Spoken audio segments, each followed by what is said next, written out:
तो भव्यात्मा हम स्वाध्याय कर रहे हैं गोबरसा जीवकान ग्रंथराज की योग मार्गणा का।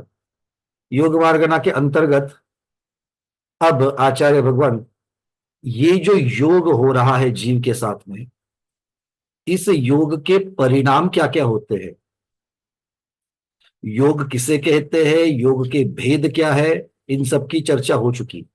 अगर हम लोग किसी भी विषय के पहली गाथा से लेकर के सारी गाथाओं का संबंध अगर एक साथ ध्यान में नहीं लेंगे तो ये प्रश्न जरूर आएगा कि इस कठिन विषय गणित के जैसे विषयों से हम आत्मलाभ कैसे करेंगे। क्योंकि हम किस लिए ये स्वाध्याय कर रहे हैं, अपने रत्नत्रय में वृद्धि करने के लिए बैठे हैं, आया ना। तो रत्नत्रय की वृद्धि के लिए सबसे पहले हमें सम्यक दर्शन को बढ़ाना चाहिए। अभी हमारा सम्यक दर्शन परिपूर्ण है क्या? अभी भी हमारे सम्यक दर्शन में दोष है कि नहीं है? सावधानता एक कभी रही कि नहीं? तो अगर हम लोग देखिए, अगर किसी भी चीज के बारे में आदर लगने के लिए, रिस्पेक्ट होने के लिए थोड़ा सा समय जाना पड़ता है।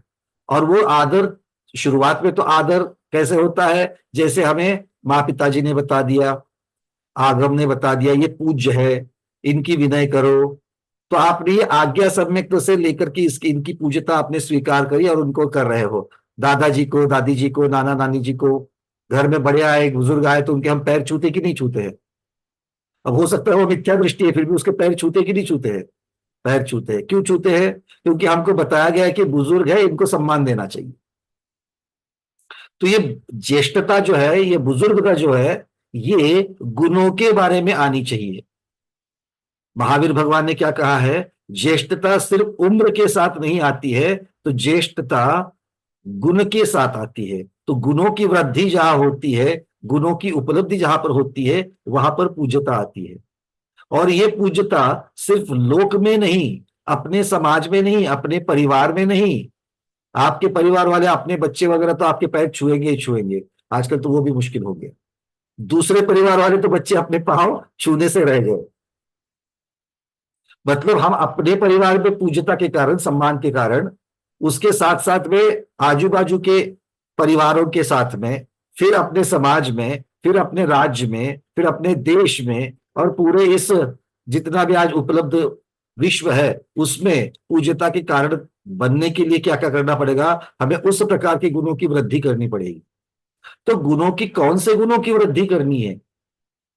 गुण तो बहुत सारे हैं, कोई लौकिक है, कोई अलौकिक है, तो किसकी वृद्धि करेंगे? तो ये समझने के लिए ही तो ये सारा स्वाध्याय चल रहा है। महावीर भगवान पूज्य क्यों हुए? बस वो त्रिशला माता के उदर में आ गए, उन्होंने 16 कर्ण भावनाएं भाई। दो चीजें मैंने कही, एक 16 कर्ण भावनाएं भाई, ये उनका गुण हो गया, और एक त्रिशला माता के उदर से जन्म लिया, ये तो एक घटना हो गई। गर्भ जन्म लेकर के एक जीव मनुष्य योनि में आ गया। तो पूज्यता किससे आई है? पूज्यता गर्भ कल्याणक में आने से पहले आ गई।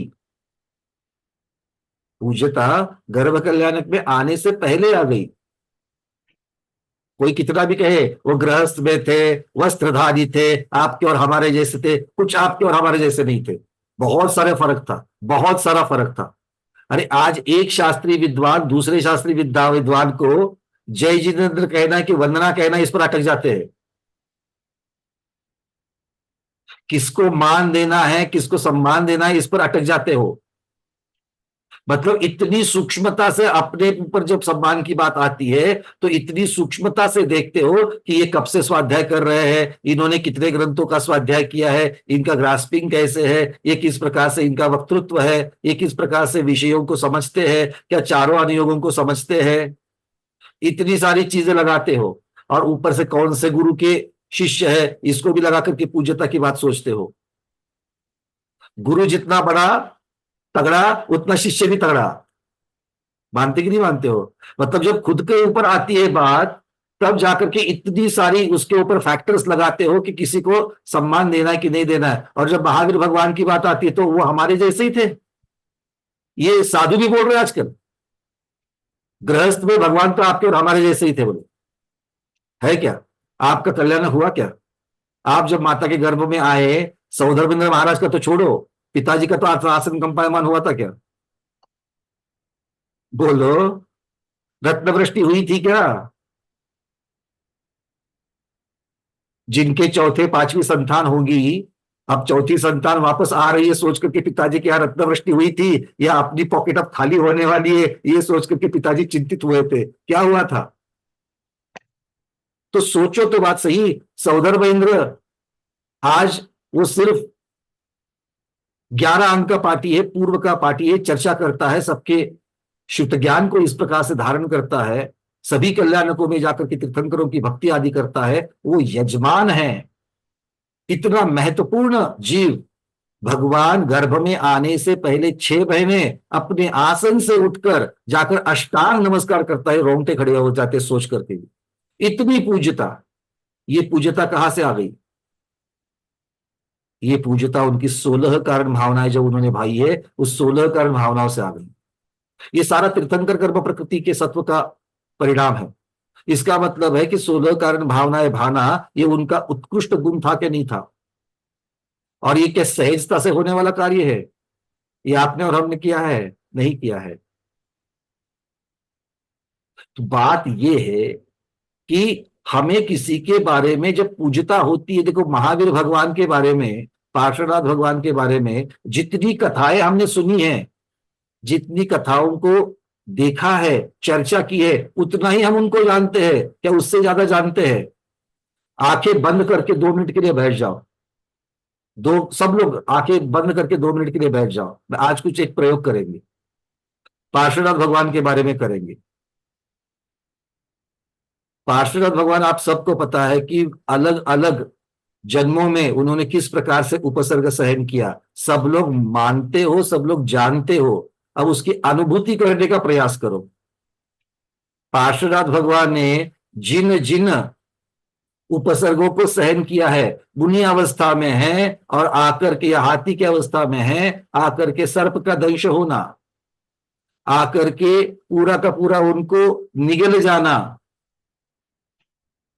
बड़े सर्प ने, बड़े बड़े पत्थर आकर के गिरना, आंखें बंद करके सोचो तो सही। अरे एक चींटी क्या मच्छर काटा तो जोर से हाथ झटकते हो, देखते सोचते भी नहीं कि हमारा अनुव्रत है कि नहीं है, जाकर के हाथ हाथ के नीचे तो मच्छर कब का मर गया। ये हमारा रिफ्लेक्स है कि हमारी अपने बॉडी की, अपने शरीर की हमारी प्रतिक्रिया है, उसको तो हम संभाल नहीं पा रहे हैं। संभाल पा रहे हैं कि हम लोग? और ये इसलिए संभाल नहीं पा रहे क्योंकि इसका अभ्यास नहीं है। और ये अभ्यास कब आएगा?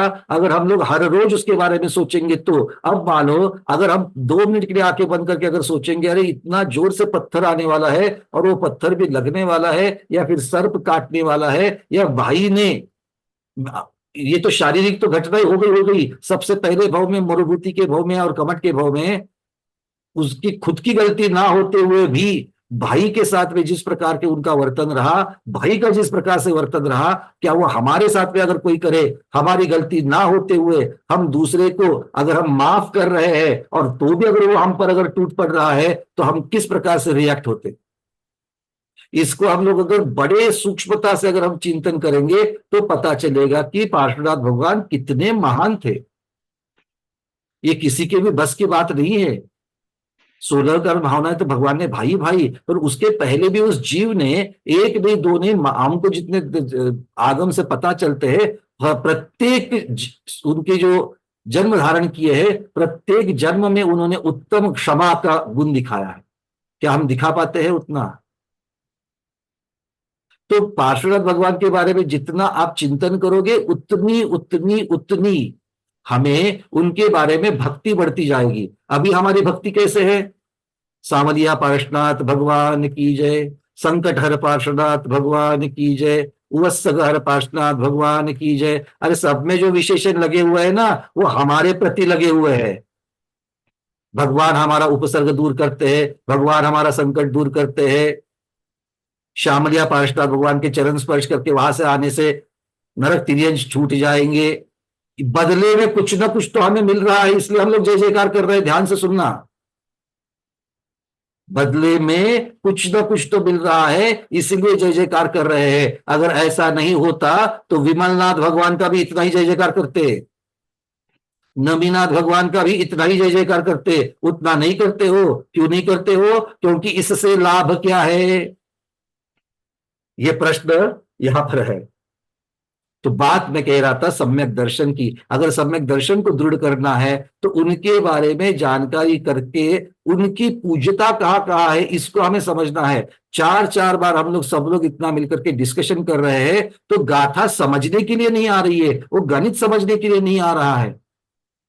और ऐसे गणित को लिखने वाली गाथाएं, दो पंक्तियों में लिखने वाली गाथाएं जिन जिन आचार्यों ने रची है उनकी महानता के बारे में, उनके ज्ञान के बारे में कितना कहेंगे। और ऐसा ही पीछे पीछे पीछे जाएंगे तो इन सबके आधार स्तंभ गौतम स्वामी, जिन्होंने भगवान की ओमकार में ध्वनि को सुनकर उसके बीज पदों को लेकर के फिर इन सब द्वादशांग की जो रचना की है, उनकी बुद्धि, उनकी पात्रता कहां तक के लिए होगी, इसके ऊपर जब तक चिंतन नहीं करोगे, अलग अलग तरीके से नहीं करोगे, तब तक उनके बारे में पूज्यता की कमी रहेगी।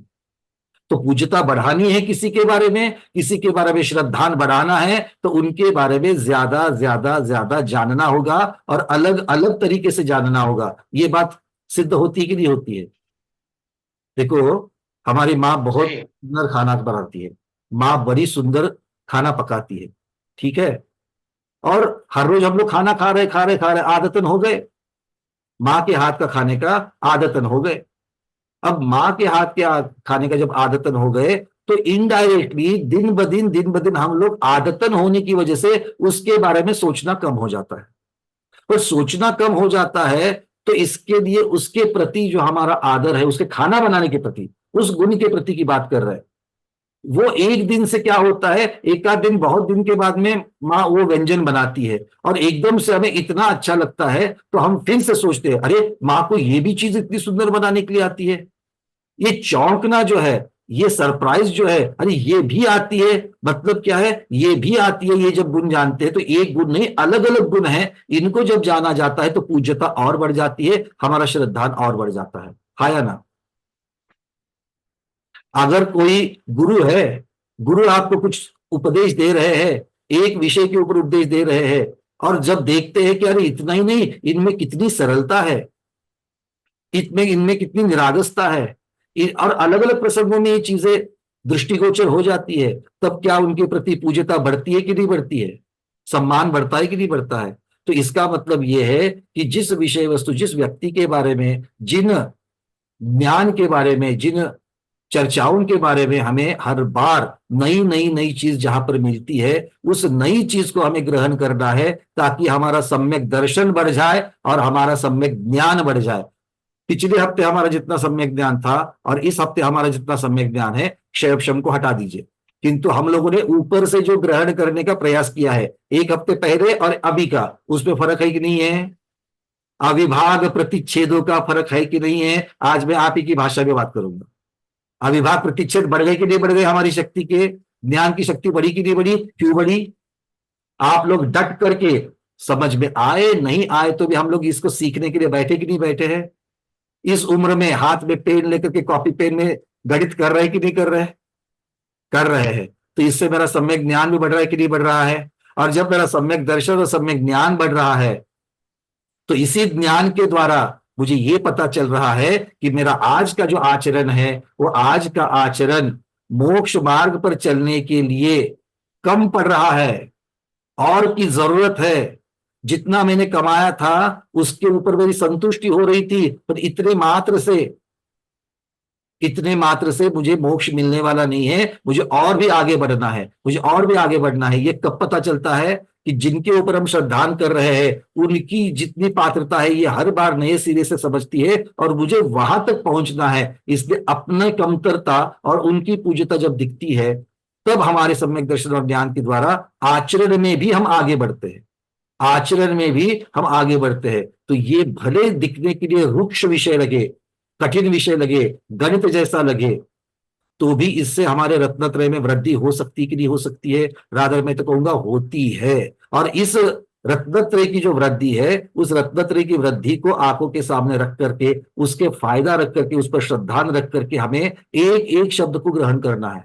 भले एक बार में पढ़ने के बाद सब, अरे सब सब तो जानते हैं कि हम लोग अकलंग भगवान निकलंग भगवान नहीं है। एक बार सुनने से नहीं हुआ। हमने दो प्रश्न हमारे पास आए तो हमने उस स्वाध्याय को पूछा कि हमने पिछली बार आपको बताया था कि भाई कॉपी पेन लेकर के बैठो, तो आपने कॉपी पेन लिया क्या?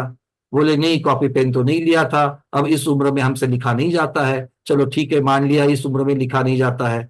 तो जब लिखा भी नहीं जाता है, एक बार बताने से, सुनने से, अच्छा वीडियो तो आपने सुने क्या? बोले वीडियो समझने में उसमें मन नहीं लगता है, मन भटक जाता है, विषय ऐसा है कि हमारा मन भटक जाता है। मतलब आप कॉपी पेन का उपयोग नहीं करोगे, आपका मन भटकने दोगे, और मन भटकने के बाद में मतलब स्वाध्याय फिर से नहीं करोगे उस विषय का, और अपेक्षा क्या रखते हो? मुझे समझ में आनी चाहिए। अब बोलो, तो हमारा पुरुषार्थ कम पड़ रहा है, किंतु पूरे फल की अपेक्षा रख रहे कि नहीं रख रहे हैं? तो अगर पुरुषार्थ नहीं हो पा रहा है तो आपको अलग तरीके से रत्नत्रय में आगे बढ़ना है। बहुत सारे तरीके रहते हैं रत्नत्रय में आगे बढ़ने के। एक एक देखो, मैं किसी की जो पात्रताएं है उसकी मैं चर्चा नहीं कर रहा हूं, किंतु पुरुषार्थ कम नहीं होना चाहिए। ज्यादातर बारों में जब भी मैं चर्चा करता हूं, मुझे यही दिखता है कि इनका पुरुषार्थ कम पड़ रहा है। शक्ति हर एक की रहती है, किंतु उस शक्ति के पीछे जाकर के भी हम देखते हैं, अरे 24 घंटे में एक बार आहार लेने वाले, 24 घंटे में एक बार पानी लेने वाले साधु यहाँ पर बैठ करके चर्चा कर रहे हैं, उतनी उल्लासता के साथ कर रहे हैं। और जिनका साधु का जीवन पिछले 48 49 साल से, 38 39 सालों से, 40 40 सालों से जिनका है, उसके पहले भी उन्होंने घर की अपेक्षा से वैराग्य के साथ में जीवन बिताया है। तो क्या उनको भी नहीं लगता होगा? क्या उनके प्रमाद नहीं होते होंगे? क्या उनकी उम्र नहीं है? तो भी वो कर रहे हैं। क्यों कर रहे हैं? कि उनकी उनको मोक्ष मार्ग के ऊपर श्रद्धान हो रहा है, हो गया है। हमारा श्रद्धान कम पड़ रहा है, और वो श्रद्धान बढ़ाने के लिए ये सब स्वाध्याय की जरूरत है। पंकज जी, हाँ महाराज जी। ये जो प्रश्न का उत्तर आप दे रहे हैं उसको अपन यूं भी कह सकते हैं कि अपने को एक दृष्टि मिलती है, माने किसी भी विषय को अलग अलग दृष्टि से हम सोच सकते हैं। यह इस जीव कांड के प्रस्तुति प्रणाली से अपने को समझ में आती है। सत्संख्या क्षेत्र स्पर्शन कालांतर अल्पभौतवादी के रूप में जो जीव समाज मार्गण स्थान इत्यादि का वर्णन किया अथवा संख्या प्रणाली की दृष्टि से, तो ये एक हमें दृष्टि मिल गई, ऐसा भी अपन सोच सकते हैं। दूसरा, सम्यक दर्शन तो अवगाढ़ तब होता है जब केवल ज्ञान की प्राप्ति होती है, अथवा परम अवगाढ़ सम्यक की तब प्राप्ति होती है जब अपन अर्यंत अवस्था को प्राप्त होते हैं।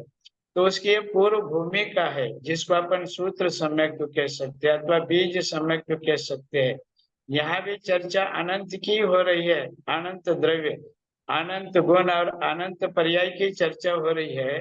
और अरिहंत बनने के बाद जो ज्ञान होने वाला है या जिस पर अपन श्रद्धा रखने वाले हैं, वो भी अनंत पर ही होने वाली है। तो उसका शुभारंभ अपन इसको कह सकते हैं। जैसे आप नौकर मर्गनाए कर्म मर्गनाए जो कह रहे हैं, तो ये कर्म मर्गना नौकर मर्गना अनंत संख्या में आती जाती रहती है। तो यहाँ अनंत की चर्चा हो गई, उसके ऊपर हमने श्रद्धा रखा तो अनंत श्रद्धा का विषय बन गया।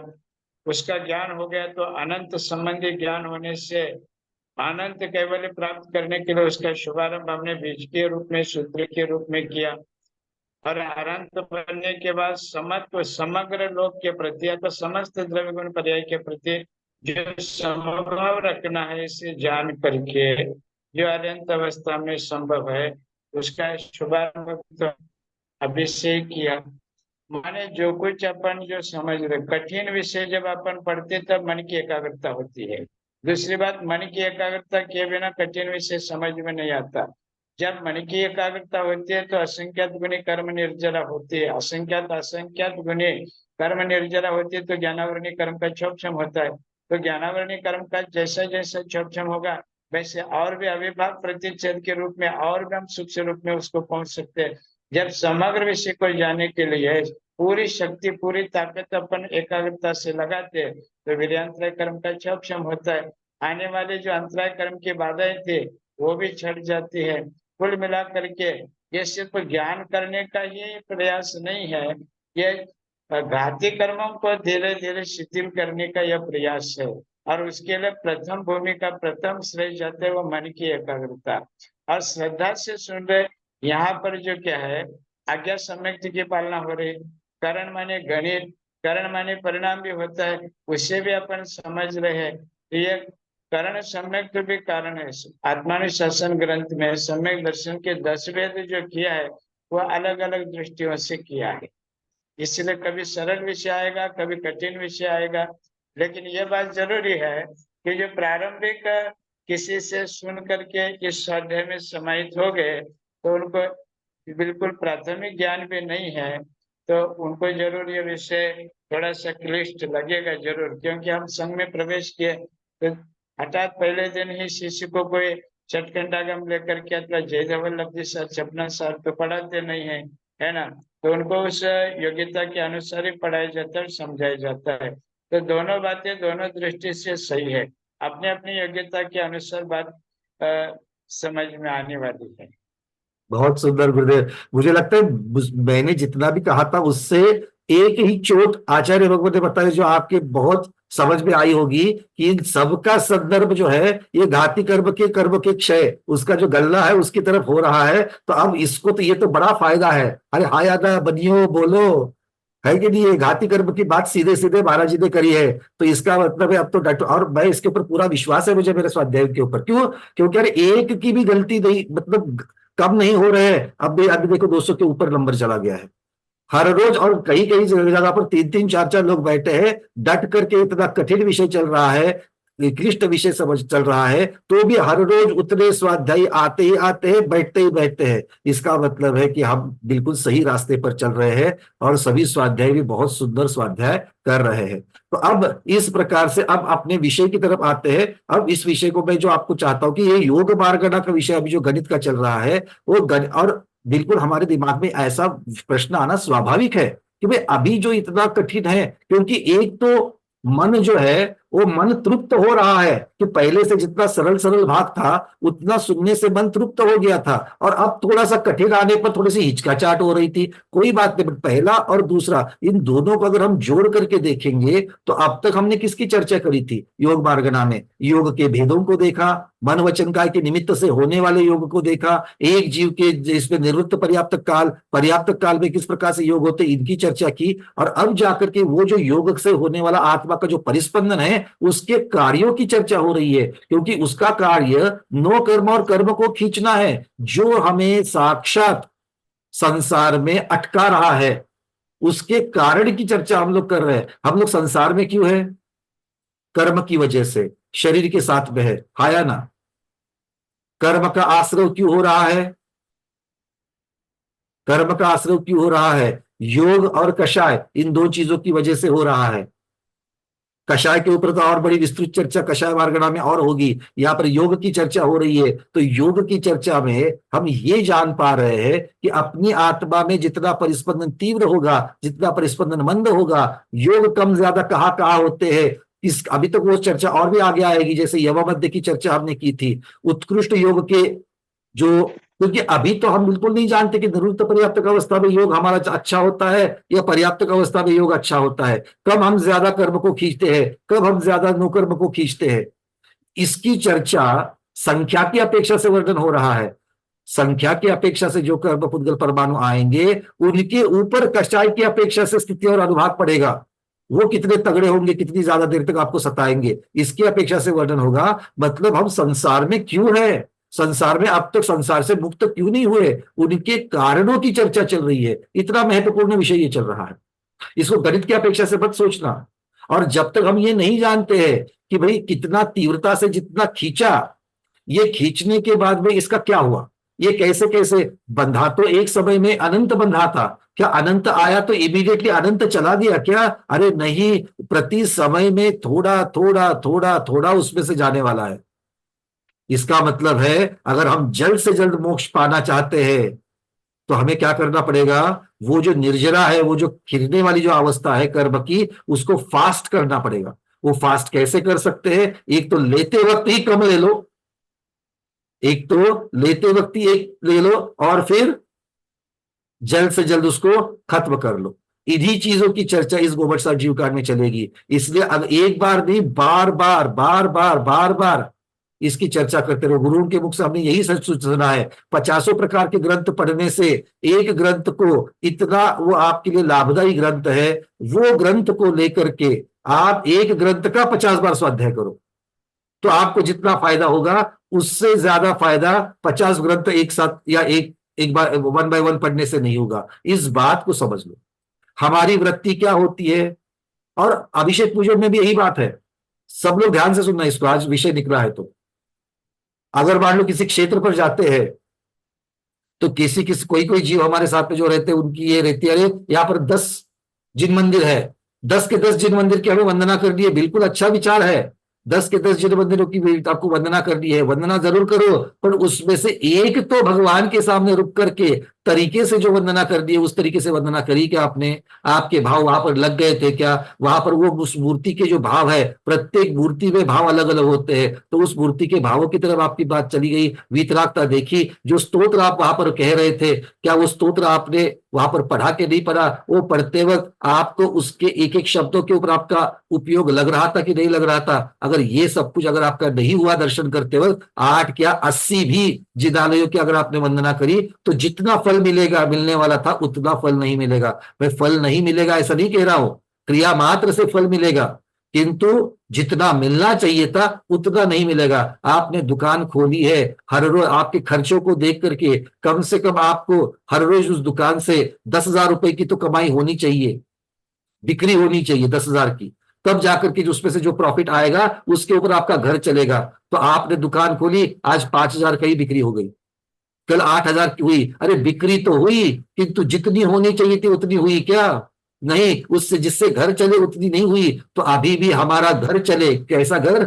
इस भव में जो हमसे जो चीजें होने वाली है वो अगले भव में सभी की सभी नहीं होने वाली है। अगला भव सुख ही सुख प्रदान करने वाला है, हम सुख में फूलने वाले जीव है। यहाँ पर थोड़ा दर्द तो होता है, दुख तो होता है, हे भगवान बोलने के लिए घुटना भी दर्द देता है, कमर भी दर्द देती है, तो मुख से निकलता है हे भगवान, भगवान का तो नाम निकल रहा है। वहां पर वो भी अवसर नहीं मिलने वाले हैं जब तक आप पुरुषार्थ ना करो। इसलिए यहाँ पर भी प्रति समय पुरुषार्थ करने की हमें आदत डालनी है। मैं गणित के विषय के ऊपर जाऊंगा, आज हमें बहुत समय कम मिलेगा, कोई बात नहीं है, किंतु इसके ऊपर चर्चा होनी, चिंतन होना बहुत जरूरी है, क्योंकि जैसे जैसे हम आगे बढ़ रहे हैं वैसे वैसे वहां पर द्रव्य का संचय हो रहा था, नो कर्म कर्म परमाणु का संचय होता है। हमारे यहाँ पर हमारे रत्नत्रय गुण ज्ञान का जो संचय हो रहा है, उस ज्ञान के ऊपर भी कभी बैठ करके चिंतन करने की जरूरत है, क्योंकि आपने लेकर के रखा है, उससे आप अभी तक पोषक द्रव्य आपको मिले हैं क्या? नहीं मिले हैं। आपने भोजन तो किया है, गले तक आधे तक भोजन किया है, किंतु अब शांति से बैठ करके जब तक उसका पाचन नहीं करोगे तब तक उसके पोषक द्रव्य मिलेंगे कि नहीं मिलेंगे? हम लोग हर रोज भोजन तो कर रहे हैं, किंतु चिंतन के द्वारा पाचन की क्रिया नहीं कर रहे हैं, और हमें जो पोषक द्रव्य मिलने चाहिए थे वो हमें नहीं मिल पा रहे हैं। बात समझ में आ रही है? हाँ। तो अब वापस उस गणित के विषय की तरफ आते हैं। तो हम क्या कर रहे हैं, अब तक जो योग की चर्चा चल रही थी, उस योग के द्वारा जीव को कौन सी अवस्था में, किस पर्याय में ज्यादा से ज्यादा परमाणुओं की प्राप्ति होती है, इनके बारे में हम लोग चर्चा कर रहे हैं। और जब वो द्रव्य आता है तो उस द्रव्य का बंटवारा किस प्रकार से होता है, उस द्रव्य के बंटवारे की तरफ चलते हैं। ठीक है, आज मैं कुछ व्याख्याओं को, मुझे एक दो और भी मैसेज आ गए थे, भैया और थोड़ी व्याख्या को सरल करना, तो मैंने और थोड़ी व्याख्या को सरल करने का प्रयास किया है। ठीक है, तो आज फिर से मैं आपको आज जो जो लोग कॉपी पेन लाए हैं कृपया लिख लीजिए, सूत्र को लिखेंगे, आपको स्क्रीन के ऊपर सूत्र दिखेंगे, आपको लिखना है, गणित करना है, और तब जाकर के आज की क्लास पूर्ण होगी 3:30 बजे, 4 बजे, 4:15 बजे। ठीक है, जो लोग इस विषय को समझना चाहते हैं आज पूरा का पूरा एक समय प्रबंध का बंटवारा करके ही छोड़ेंगे। 6300 परमाणु का बंटवारा करना है सिर्फ। ठीक है, तो 6300 परमाणु का बंटवारा कल भी किया था, आज और थोड़ा सा करेंगे ताकि समझ में आ जाएगा। ठीक है ना, क्योंकि होमवर्क देने से होमवर्क आप लोग करते नहीं हो, मुझे मालूम है। ठीक है, इसलिए यहीं पर बैठ करके स्कूल में ही होमवर्क करने की जरूरत आन पड़ी है। ठीक है ना, आप जो हंस रहे हो इसी से सिद्ध हो रहा है कि मैं जो कह रहा हूँ ठीक है। घर गृहस्थी वाले लोग हैं, घर भी संभालना है, हाँ, 3 3 4 4 प्रकार के स्वाध्याय भी करने हैं, फिर सबके होमवर्क कहाँ से करेंगे? कोई बात नहीं है। चलिए, आपको पहली स्क्रीन में यहां से दिखा रहा हूं, और मैं आपको व्याख्या भी बताऊंगा। और एक दो प्रश्न मेरे पास है, जैसे डॉक्टर बैना दीदी का प्रश्न है, वो प्रश्न का उत्तर भी इसी चर्चा में आ जाएगा, इसलिए मैं अलग से प्रश्नोत्तर नहीं कर रहा हूं। डॉक्टर मधु दीदी, अगर आप हो तो आपके भी प्रश्नों के उत्तर आ जाएंगे, और हमारे स्वाति कदरी दीदी है कोल्हापुर से, आपके भी प्रश्नों के उत्तर इसी चर्चा के दौरान आ जाएंगे। हाँ डॉक्टर मधु दीदी, आपके बारे में चर्चा में थोड़ी बाद में लूंगा, क्योंकि आपका प्रश्न उत्कृष्ट संचय के बारे में है। आज हम उत्कृष्ट संचय की बात नहीं कर रहे, सिर्फ संचय की बात कर रहे हैं। ठीक है, उत्कृष्ट संचय की बात और भी आगे आएगी, और तभी हम लोग ये आपके सारे प्रश्न में ऐसे स्टोर कर रहा हूं, सभी प्रश्नों की चर्चा उसके ऊपर हम कर देंगे। ठीक है, चलिए, तो पहले तो व्याख्या को लिख लीजिएगा। पहली व्याख्या आ रही है गुण हानि। जिन्होंने कल लिखी थी और जिनको वो पसंद है, समझ में आई है, तो कुछ भी करने की जरूरत नहीं है, कंफ्यूजन मत करना। जिनको समझ में नहीं आई है, जिन्होंने लिखी नहीं है, वो लिख लीजिएगा। ठीक है, और अगर समझ में नहीं आ रहा है तो उसको 4 बार पढ़ना, यही इसका सोल्यूशन है। 4 बार ऑडियो वीडियो देखना, यही इसका सोल्यूशन है। दूसरा सोल्यूशन, शॉर्टकट कुछ भी हमारे पास नहीं है। ठीक है, चलिए, सबसे पहले गुणहानि। पंकज जी, हाँ चर्षित। अपने यहाँ पर मुनियों के 22 परिचयों में एक प्रज्ञा परिचय आया है और दूसरा एक अज्ञान परिचय आया है, और ये दोनों ज्ञानावरणीय कर्म के उदय से परिचय होते हैं। माने ज्ञान प्राप्त होने के बाद ज्ञान का गर्व माने गरूर नहीं करना, क्योंकि ज्ञान अनंत है। अनंत ज्ञान अभी वर्तमान में अपने पास नहीं है। अन्यों की अपेक्षा थोड़ा सा ज्ञान होने से गर्व के लिए अपन स्थान नहीं देवे, क्योंकि जानते हम कम है और नहीं जानते वह ज्यादा है। इसलिए प्रज्ञा परिचय में फूल करके दूसरों का तिरस्कार न करना, यह प्रज्ञा परिचय जय कहा जाता है। और अज्ञान परिचय विशेष अभी जो संदर्भ चल रहा है इसके लिए, ज्ञान प्राप्त करने के लिए कितनी भी कोशिश करे, कितना भी प्रयत्न करे, कितना भी श्रम करे, तब भी अगर ज्ञान प्राप्त ना हो तो संक्लेश नहीं करे, खेद खिन्न ना हो, स्वयं को हीन भावना से ग्रसित ना करे, क्योंकि ज्ञानावरणीय कर्म का तीव्र उदय होने से इतना मेरा क्षम नहीं है जो एक बार या 2 बार समझाने के बाद भी मुझे समझ में नहीं आ रहा है। तो समता अगर रखे, देखिए ज्ञान होने पर भी समता रखना, ज्ञान नहीं होने पर भी समता रखे ना, तो यह भी परिचय जय माने समता, ये कर्म निर्जरा का कारण है। इसलिए इस स्वाध्याय में नहीं समझने वाले भी असंख्यात गुणी कर्म निर्जरा कर रहे हैं, क्योंकि स्वाध्याय परम तप तपस्वी है, नहीं समझ में आने के बाद भी तपस्या करे और असंख्यात गुणी कर्म के निर्जरा करे है। इसलिए ज्ञानी भी असंख्यात गुणी कर्म निर्जरा करते हैं और अज्ञानी भी असंख्यात गुणी कर्म निर्जरा करते हैं। जब 1.5 2 2 घंटे इस स्वाध्याय में बैठ रहे हैं और हर समय प्रत्येक समय असंख्यात असंख्यात गुणी कर्म निर्जरा हो रही है, तो सम्यक ज्ञान सम्यक दर्शन की जहाँ आराधना हो रही है, तो वहाँ समता स्वरूप चारित्र की भी आराधना हो रही है। और स्वाध्याय तप होने से तपस्या भी, माने चारों प्रकार की आराधना के अपन साधक बन चुके। इसलिए नहीं समझ में आने से अगले दिन से अपन स्वाध्याय में नहीं बैठेंगे, इसमें कोई रस नहीं है, ये हमारे सिर की बात है, इस प्रकार अपन नहीं समझे, ये मेरा कहना है। बहुत सुंदर गुरुदेव, बहुत सुंदर उद्बोधन दिया आपने। ये उद्बोधन तभी किसी के दिमाग में आ सकता है जब उसने समग्र अलग अलग तरीके से अलग अलग अनुयोगों को समझाया, उसको पचाया है। इसीलिए किसी भी सिचुएशन को, जो परिस्थिति निर्माण हुई है, उस परिस्थिति के ऊपर किस प्रकार से आकलन करना चाहिए और खुद को संभालना चाहिए। एक प्रज्ञा और दूसरा अज्ञान, दो टोक है। एक अज्ञानता का टोक है, दूसरा ज्ञानता का टोक है, और दोनों परिस्थितियों में समता पूर्वक रह करके रत्नत्रय वे चारित्र की अपेक्षा कैसे आगे बढ़े। इतना सुंदर उद्बोधन गुरुदेव, नमोस्तु नमोस्तु भगवान, मन गदगद हो रहा है, बड़ा सुंदर। और यही ये स्वाध्याय का फायदा यही है कि यहाँ पर इस प्रकार का मंथन होता है, और इस प्रकार के मंथन से हम लोग आगे बढ़ने के लिए प्रेरणा मिल रही है। चलिए, पहली यहाँ पर आपके लिए गुणहानि की चर्चा हम लोग कर रहे हैं। गुणहानि, तो गुणहानि आपके सामने स्क्रीन में शेयर कर रहा हूं, इतने मात्र से कर रहा हूं कि अगर किसी को शब्द आगे पीछे सुनने में कभी कभी होता है तो भाई पहला फिर से भैया बताओ, ये बता करके वक्त जाया नहीं करना है, इसलिए मैं आपको स्क्रीन दिखा रहा हूं। पर स्क्रीन दिखाने का मतलब ये नहीं कि उसके ऊपर ऊपर के कॉर्नर से नीचे के कॉर्नर में जो लिखा है वो पढ़ते बैठो, उसका यहाँ पर समय नहीं होता है, वो आपको घर में करना है। ठीक है, बात समझ में आ गई? चलिए, गुनहानी, उसकी व्याख्या है, पहले हम इसको लिख लेते हैं और फिर उसके ऊपर उच्चारण करने से फिर आप एक बार समझ लेते हैं। प्रथम निषेक से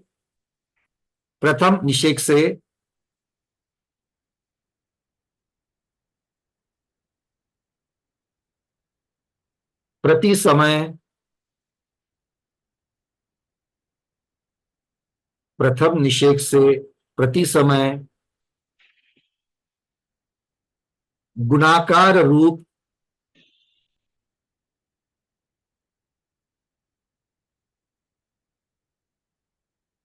गुणाकार रूप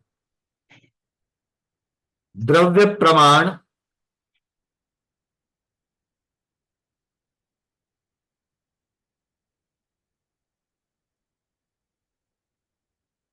कम कम होकर, किसी को हीन हीन लिखना है तो हीन हीन लिखिए, कम कम होकर बोली भाषा में लिखा तो भी चलेगा, हमें समझना है। ठीक है, कम कम होकर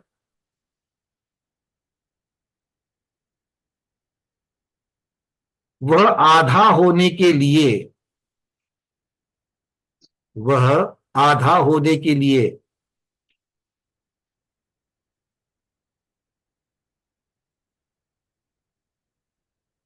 लगने वाले समयों का समूह,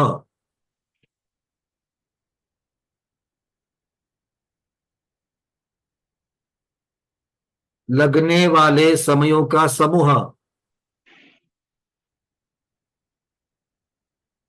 लगने वाले समयों का समूह, ब्रैकेट में लिखना कालावधि, उसी का अर्थ होता है कालावधि, गुणहानि कहलाता है।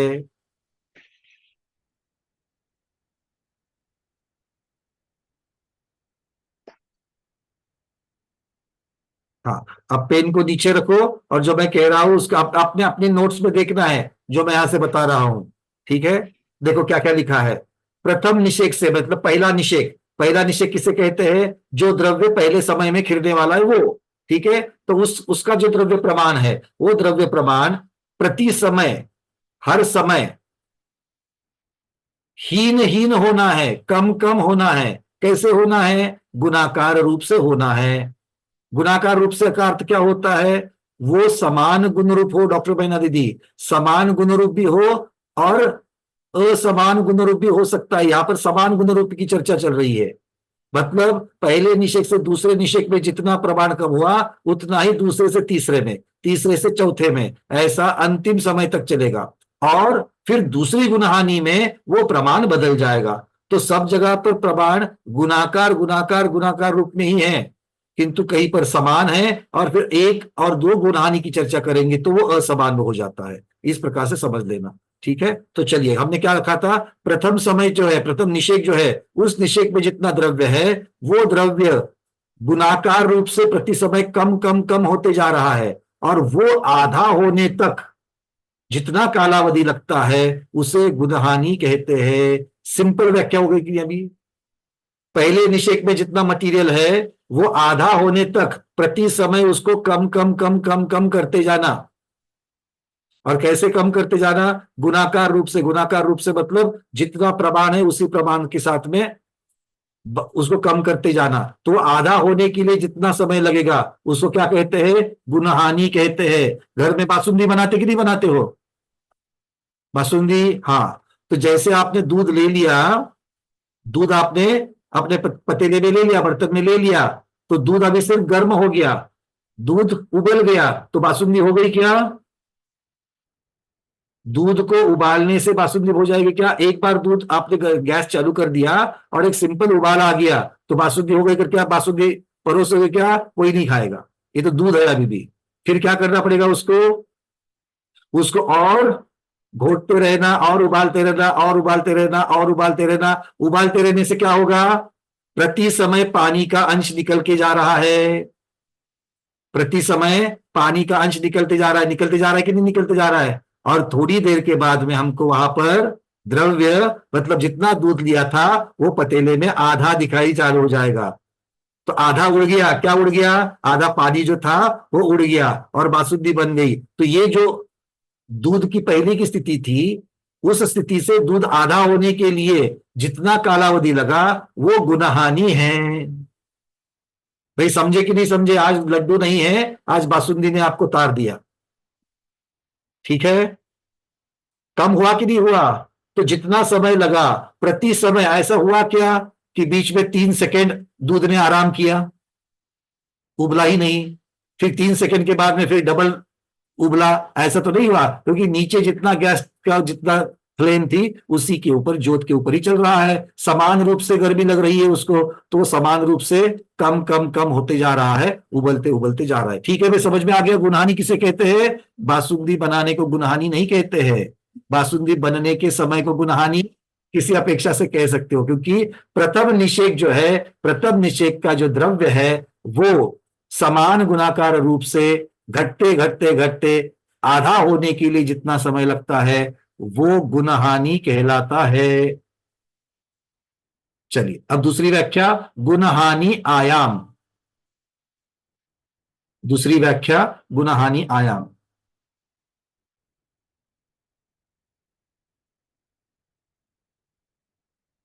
एक गुणहानि में, एक गुणहानि में जितने निषेक अथवा समय होते हैं,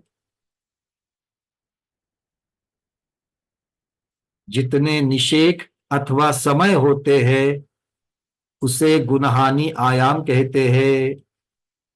एक गुणहानि में जितने निषेक अथवा समय होते हैं, मतलब दूध से बासुंदी बनने के लिए आधा घंटा लगा, तो आधा घंटा समूह रूप में आधा घंटा क्या कहलाएगा? गुणहानि। और उस आधे घंटे में कितने समय है, कितने सेकंड है या कितने मिनट है, ये मिनट की संख्या क्या कहलाएगी? गुणहानि आयाम कहलाएगी। ठीक है, यहां पर समय की अपेक्षा से लगाना, क्योंकि सारा काम समय की अपेक्षा से चलता है। ठीक है, एक है टोटल लगने वाला काल और दूसरा है उसमें कितने समय है, उन समयों की संख्या। दो चीजें अलग अलग हो गई। अब तीसरा है नाना गुणहानि। अब तीसरा है नाना गुणहानि।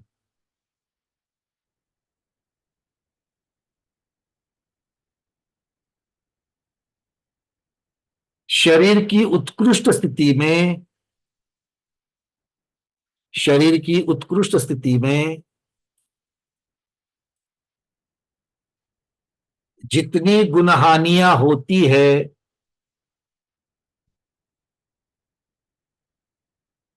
जितनी गुणहानियां होती है उसकी कुल संख्या को, उसकी कुल संख्या को नाना गुणहानि कहते हैं।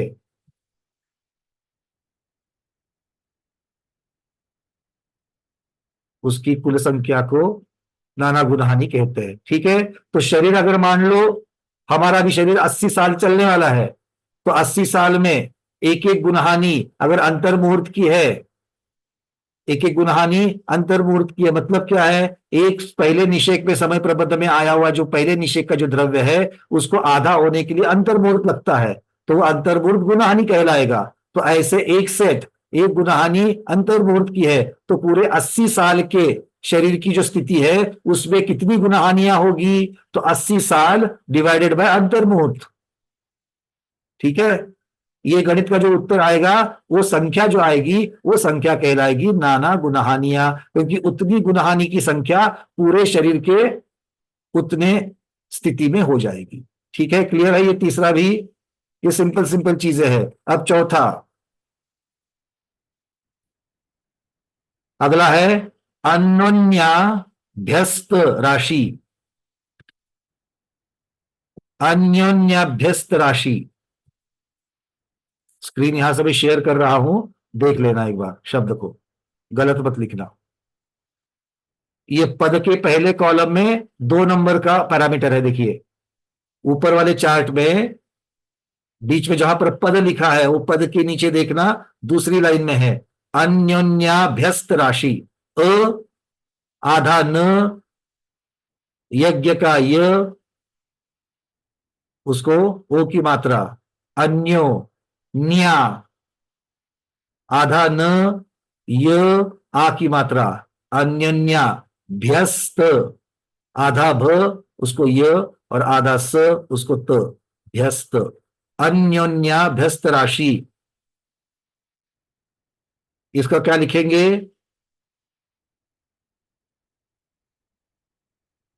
दो का दो से,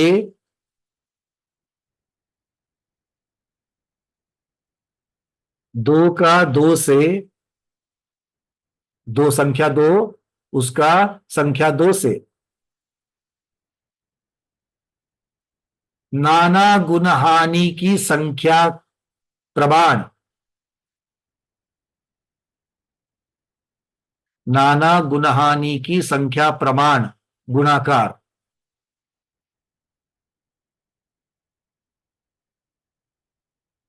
देखो हमारा काम कितना, आपका और हमारा कितना सीधा काम है। सूत्र आचार्य भगवान ने सीधे सीधे दे दिया, हमको सिर्फ उसमें वैल्यूज भरनी है और निकालना है। सूत्र की रचना तो नहीं करनी है, वो कितनी बड़ी बात है। सूत्र की रचना करना चाहोगे क्या? नहीं ना, पहले तो उपयोग में लाना सीखते हैं, एप्लीकेशन देख लेते हैं, ठीक है। चलिए आगे बात लिख करके, अन्योन्याभ्यस्त राशि, दो का दो से गुणाकार। चलिए, दो का दो से नाना गुणहानि की संख्या प्रमाण गुणाकार। अगला पैरामीटर है निषेक हार, निषेक हार।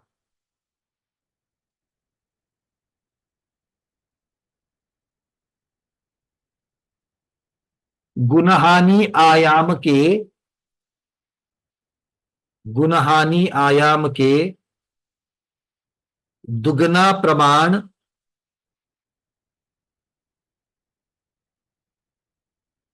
गुणहानि आयाम के दुगना प्रमाण निषेक हार कहलाता है।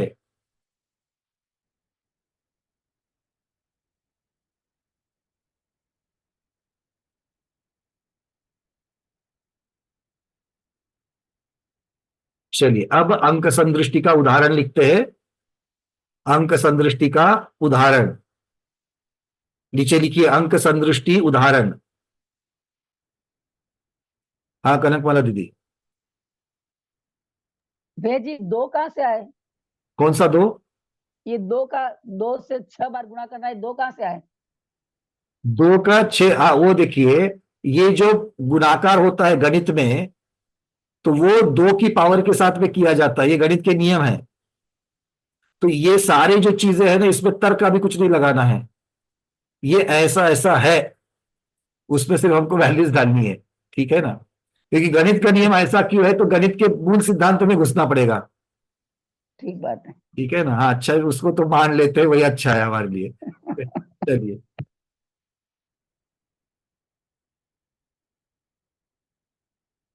चलिए अब समय प्रबद्ध लिखिए, समय प्रबद्ध, समय प्रबद्ध की संख्या 6300,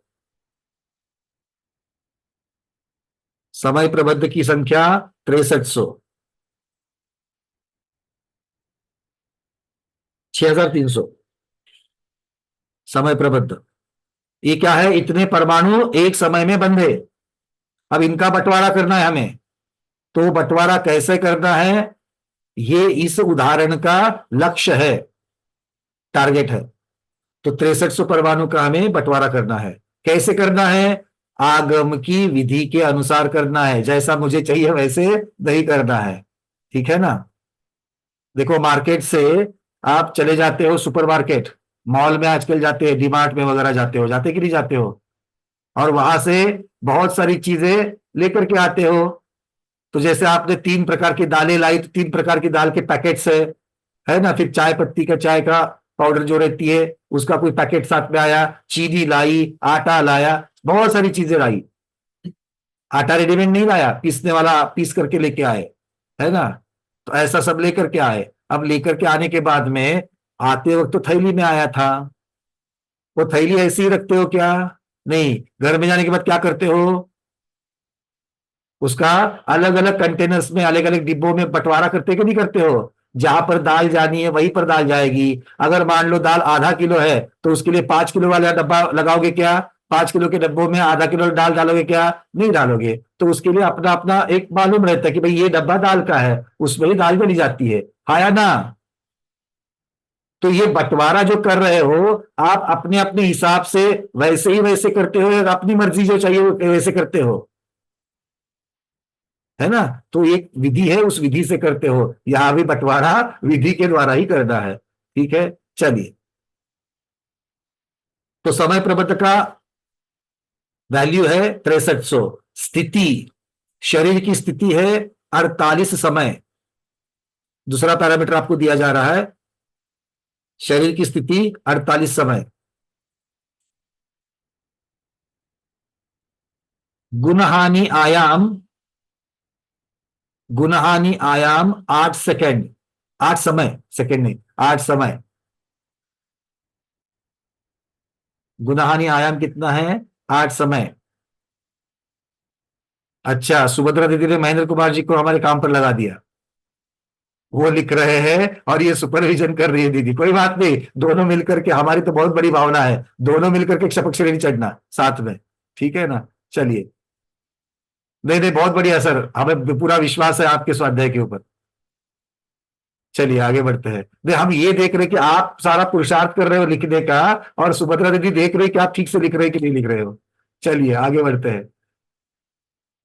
नहीं नहीं, अच्छा कोई बात नहीं, उन्होंने भी लिखा है, चलो, कल बना के रखा है उन्होंने। अगला गुणहानि आयाम 8 समय का लिखा, क्या पैरामीटर लिखा। चलिए अब सबसे पहले निकालते हैं नाना गुणहानि की संख्या। अगला, अब पहला पहला निकालना है नाना गुणहानि। तो नाना गुणहानि का सूत्र लिखिए। नाना गुणहानि का सूत्र क्या है, कोई बात बता सकता है ये सूत्र नाना गुणहानि का। सुरेश पहाड़ी जी बताइए, नाना गुणहानि का सूत्र क्या होगा।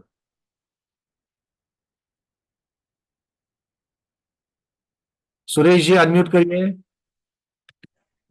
हाँ। वही भैया जी, हम्म। शरीर के उत्कृष्ट स्थिति में जितनी गुणानियां होती है उसकी मूल संख्या को नाना गुणानी कहते हैं। बहुत बढ़िया। तो इसका मतलब है शरीर की जितनी स्थिति है उस स्थिति को अगर हम गुणहानि आयाम से या गुणहानि से, अगर हम उसको गुणहानि आयाम से अगर क्या करेंगे, उसको भाग दे देंगे तो हमें नाना गुणहानि की संख्या आ जाएगी। तो लिखिए सूत्र, स्थिति बटा गुणहानि आयाम, या स्थिति को भाग देना है गुणहानि आयाम से, स्थिति बटा गुणहानि आयाम। अब इसके सामने उसकी संख्या लिख देना। स्थिति की संख्या कितनी है स्नेहलता दीदी, स्थिति की संख्या कितनी है, 48। लिखिए 48, अनम्यूट करिएगा। आ रहा है समझ में, 48 लिखा। 48 की स्थिति और गुणहानि का आयाम कितना है आपका, 8। 8, बहुत बढ़िया। तो 48 को 8 से भाग देना है, कितना आ जाएगा, 6। बहुत सुंदर। लिखिए वहां पर नाना गुणहानि इक्वल टू 48 बटे 8, और आगे लिखना इक्वल टू 6। बहुत सुंदर। अब दूसरे पैरामीटर की वैल्यू निकालते हैं, अन्योन्याभ्यस्त राशि ये निकालनी है। अन्योन्याभ्यस्त राशि का सूत्र लिखिएगा। हमने व्याख्या तो, परिभाषा तो लिख ली थी, अब अन्योन्याभ्यस्त राशि की निकालिएगा। कितनी वैल्यू आती है अन्योन्याभ्यस्त की। हाँ, मीना विनायका दीदी अनम्यूट कीजिए, जल्दी जल्दी जल्दी। क्या है अन्योन्याभ्यस्त राशि, कैसे निकालते हैं। भैया जी नाना गुणानी को डबल डबल करते जाएंगे। नहीं, डबल नहीं करना है, यही तो, इसीलिए तो हम चर्चा कर रहे हैं इसके ऊपर। 2 का 2 से गुणाकार करना है। हाँ 2 से 2 मल्टीप्लाई करेंगे तो कितनी बार करना है, तो नाना गुणहानि की जो संख्या आ गई है उतनी बार करना है। तो नाना गुणहानि की संख्या कितनी आई है, 6 6 आई है। तो 6 बार, 2 का 2 से 6 बार गुणाकार करना है। तो करिए, 2 को 2 से गुना करके 6 बार करना है। मतलब 2 गुना 2 गुना 6 ऐसा नहीं करना है, 2 गुना 2 गुना 2 गुना 2 गुना 2 ऐसा 6 बार लिखना है। 2 को 6 बार लिखना है और परस्पर में गुना करना है। मीनाक्षी दीदी कितना आया? 64। 64। सबका 64 आ गए क्या भाई? लीला दीदी 64 आ गया, चलिए बहुत बढ़िया।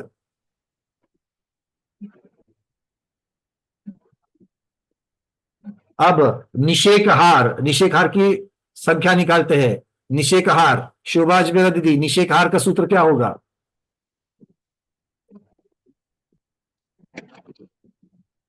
अनम्यूट करिए ठीक से। गुण हानि आयाम को दुगुना करना है। बहुत बढ़िया। गुणान्य आयाम कितना है?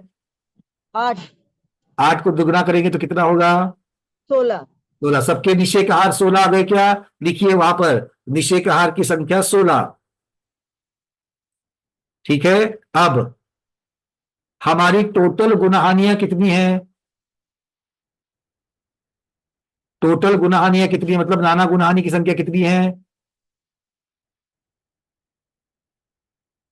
6 है ना? 6 है। मतलब मोटा मोटी में 6300 का बंटवारा 6 सेट में करना है। 6300 का बंटवारा 6 सेट में करना है, हाँ या ना? तो यहां पर आचार्य भगवान कहते हैं सबसे अंतिम सेट जो है, अंतिम गुणहानि जो है, उस अंतिम गुणहानि का पहले संख्या निकालते हैं और वो संख्या निकालने के बाद में उसके अगले अगले वाली जो संख्या है वो दुगनी दुगनी दुगनी होती जाती है।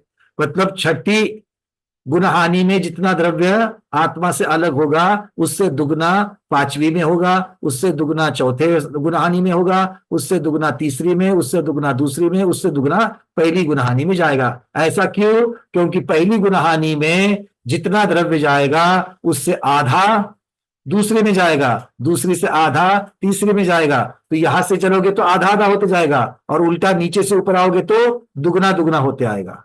ठीक है, क्लियर है? चलिए अब उस सूत्र को देख लेते हैं।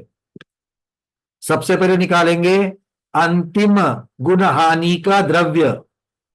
लिखिए अब अंतिम गुणहानि का द्रव्य, उसको सूत्र लिखना है उसका। अंतिम गुणहानि का द्रव्य स्क्रीन के ऊपर सूत्र दिया है, जो लोग देख करके लिख सकते हैं वो लिखिए, नहीं तो मैं यहां से बता रहा हूं। अंतिम गुणहानि का द्रव्य लिखिए, सूत्र क्या है? समय प्रबद्ध बटे अन्योन्यभ्यस्त राशि -1। भागाकार करना है, किसको भाग देना है उसका नाम ऊपर लिखिए। समय प्रबद्ध को भाग देना है, समय प्रबद्ध ऊपर लिख दिया, नीचे क्या लिखेंगे? अन्योन्यभ्यस्त राशि -1, उसमें से 1 कम करना है। ठीक है, 1 क्यों कम करना है? कल हमने बताया गणित का नियम है, 16वें तीर्थंकर से 20वें तीर्थंकर, इसके बीच में कितने, 16 से 20 नंबर में कितने तीर्थंकर हुए? कितने हुए? अरे ये तो बताओ। 5 हुए क्या? मीनाक्षी दीदी 16 से 20 में, 16 नंबर से लेकर 20 नंबर में कितने हुए? आप तो गिन करके बता रही हो, हम गणित के माध्यम से बताएंगे। आपने गिना क्यों? क्योंकि कम संख्या है ना? आप बोले 5, हम सूत्र में कैसे बताएंगे? 20 - 16 अधिक 1। करो गणित, 5 ही आते हैं। अब दूसरे तीर्थंकर से 23वें तीर्थंकर, कितने तीर्थंकर होते हैं? 2 नंबर से 23 नंबर तक। अजितनाथ भगवान से लेकर के पार्श्वनाथ भगवान तक कितने तीर्थंकर हैं? अब कहां पर उंगली गिनोगे? मीनाक्षी दीदी बोलो। 22 22 कैसे हो? 22। कैसे हो गया? एक कम किया ना 23 में से। हाँ, तो अब आप, अच्छा चलो, आपने वहां पर भी लगा लिया, आपने तर्क लगा दिया, अभी तर्क से नहीं, अब आपको पूछते हैं। चलो, 7वें तीर्थंकर सुपार्श्वनाथ भगवान हाँ। से लेकर के नमीनाथ भगवान 21वें तीर्थंकर, उनके बीच में कितने तीर्थंकर है? टोटल कितने तीर्थंकर हो जाएंगे? 7 से 21 में कितने तीर्थंकर होंगे? हाथ की उंगली नहीं चलाना। 15 15 गणित कैसे गणित होता है? 21 माइनस 7 अधिक 1, ये गणित का सूत्र है। ठीक है, दो संख्या के अगर आपको दी गई है प्रथम संख्या और अंतिम संख्या, और इसमें कितनी संख्याएं आती है अगर पूछेंगे तो अंतिम संख्या माइनस प्रथम संख्या अधिक 1, ये गणित का नियम होता है। इसलिए यहां पर भी 1 आ गया प्लस में, 1 को अन्योन्य व्यस्त में से कट कर दिया। चलिए, समय प्रबद्ध अन्योन्य व्यस्त राशि में से 1 गया। समय प्रबद्ध कितना है अनिता पहाड़ी दीदी? समय प्रबद्ध कितना है? 6300। लिखिए, बहुत बढ़िया, 6300। इसको भाग कितने से देना है? 6300 को भाग दे, 64 माइनस 1। 64 है, अन्योन्य व्यस्त राशि 64 आ गई और उसमें से 1 को माइनस करना है, तो टोटल 63। लिखना, लिखते हो कैसा लिखना है? 6300 को नीचे लिखना है 64 माइनस 1, ऐसे लिखना है। 6300 बटे 64 माइनस 1, ऐसे लिखना है। ठीक है, अब इसको आगे विस्तार से लिखो। 6300 डिवाइडेड बाई 63, 6300 बटे 63, ऐसे लिखना। मतलब पहले का उत्तर आ गया 6300 बटे 63, अब इसका उत्तर आ गया 100। एक स्टेप क्यों बढ़ाई बीच में? वो इसलिए बढ़ाई क्योंकि 6 महीने के बाद अगर पढ़ोगे तो अपनी नोट समझ में आनी चाहिए कि कैसे बनाया था भैया इसको। ठीक है, उषा जैन दीदी बैंगलोर में बन गया क्या? उत्तर कितना आया? 100 आ गया। चलिए, बहुत बढ़िया, सबका उत्तर 100 आ गया क्या? जिसका उत्तर 100 नहीं आया वो हाथ ऊपर करे। नीना दोषी दीदी, आपको हम पूछेंगे अगला वाला। वीडियो आपका बंद है ना, कोई बात नहीं है, अभी आपने हैंड रेस किया है तो कोई अगला प्रश्न आपको भी पूछेंगे, कोई बात नहीं, पूछेंगे। चलिए, सबके अंतिम गुण हानि का द्रव्य आ गया क्या? 100 आ गया। अब आपके स्क्रीन के ऊपर मैं अगला चार्ट दे रहा हूं, तो 63 का बंटवारा कैसे होगा लिखो। वो त्रिकोण निकालो, ये त्रिकोण, अभी मोटा मोटी भी निकालो, या फिर जिसको फाइनल नोट्स बनाने हैं वो घर जाकर के आराम से बनाएं, कलर कलर से निकालेंगे तो भी चलेगा। अभी सिर्फ 6 भाग करने हैं। तो अंतिम गुणहानि, अंतिम गुणहानि का द्रव्य कितना है? अंतिम गुणहानि का द्रव्य है, अभी आया 100, और उसके पहले पहले के जो है वो दुगने दुगने करते जाना है। तो पांचवी गुणहानि का लिखिए 200 परमाणु, चतुर्थ गुणहानि के 400 परमाणु, सब लिखा हुआ है स्क्रीन के ऊपर। तीसरी गुणहानि का द्रव्य 800 परमाणु, दूसरी गुणहानि का द्रव्य 1600 परमाणु, और प्रथम गुणहानि का द्रव्य 3200 परमाणु। आगे क्या? पृथ्वीराज भाई साहब अनम्यूट किया है। टोटल कितना हो गया? 6 गुणहानि के द्रव्य मिलकर के टोटल कितना हो गया? दीदी आपने बताना है, अनम्यूट कर लीजिए पृथ्वीराज भाई साहब। अपनी कॉपी पेन में बनाया कि नहीं बनाया? चलो कोई बात नहीं, स्क्रीन के पढ़ के बताओ, कोई बात नहीं, और अनम्यूट कर देना। छठी में 100, पांचवे में 200, दुगना दुगना दुगना करते आइए। सरैया दीदी आपका कितना आ गया? 800 अनम्यूट करिए। 800 400 200 100 63,000 6300 1300, इनका तो 6300 आ गया। सरैया दीदी आपका कितना आ गया? 6300 आ गया। सभी 6 का गुना, 6 का अगर टोटल करेंगे तो 6300 आ गया। तो हमारा प्रबंध 63 था और 6300 का बंटवारा 6 में हो गया कि नहीं हो? चलिए, पुष्पा दीदी क्लियर है? जी 6300 आ गया। जय चलिए, बहुत बढ़िया। अब ये 6300 को हमने 6 भागों में बांट दिया, और उसका नियम क्या था? पहले वाले से दूसरा वाला आधा होना चाहिए, दूसरे वाले से तीसरा आधा होना चाहिए, इस नियम के अनुसार बांट दिया। ठीक है, अब यहां तक तो 6 के ऊपर हो गया। अब पहला जो है, पहला गुणहानि जो है, उस पहले गुणहानि का जो द्रव्य है कितना है? 3200 परमाणु है। उन 3200 परमाणु और उसके अंदर निषेक कितने हैं? 8 समय है गुणहानि में। पहली गुणहानि में, सभी गुणहानियों में कितना है? 8 समय है। ये कैसे पता चला कि गुणहानि में 8 समय है? पता कैसे चला? कौन बताएगा? गुणहानि के समयों की संख्या कौन बताता है? सुरेखा शाहिद अहमदाबाद, बताइए।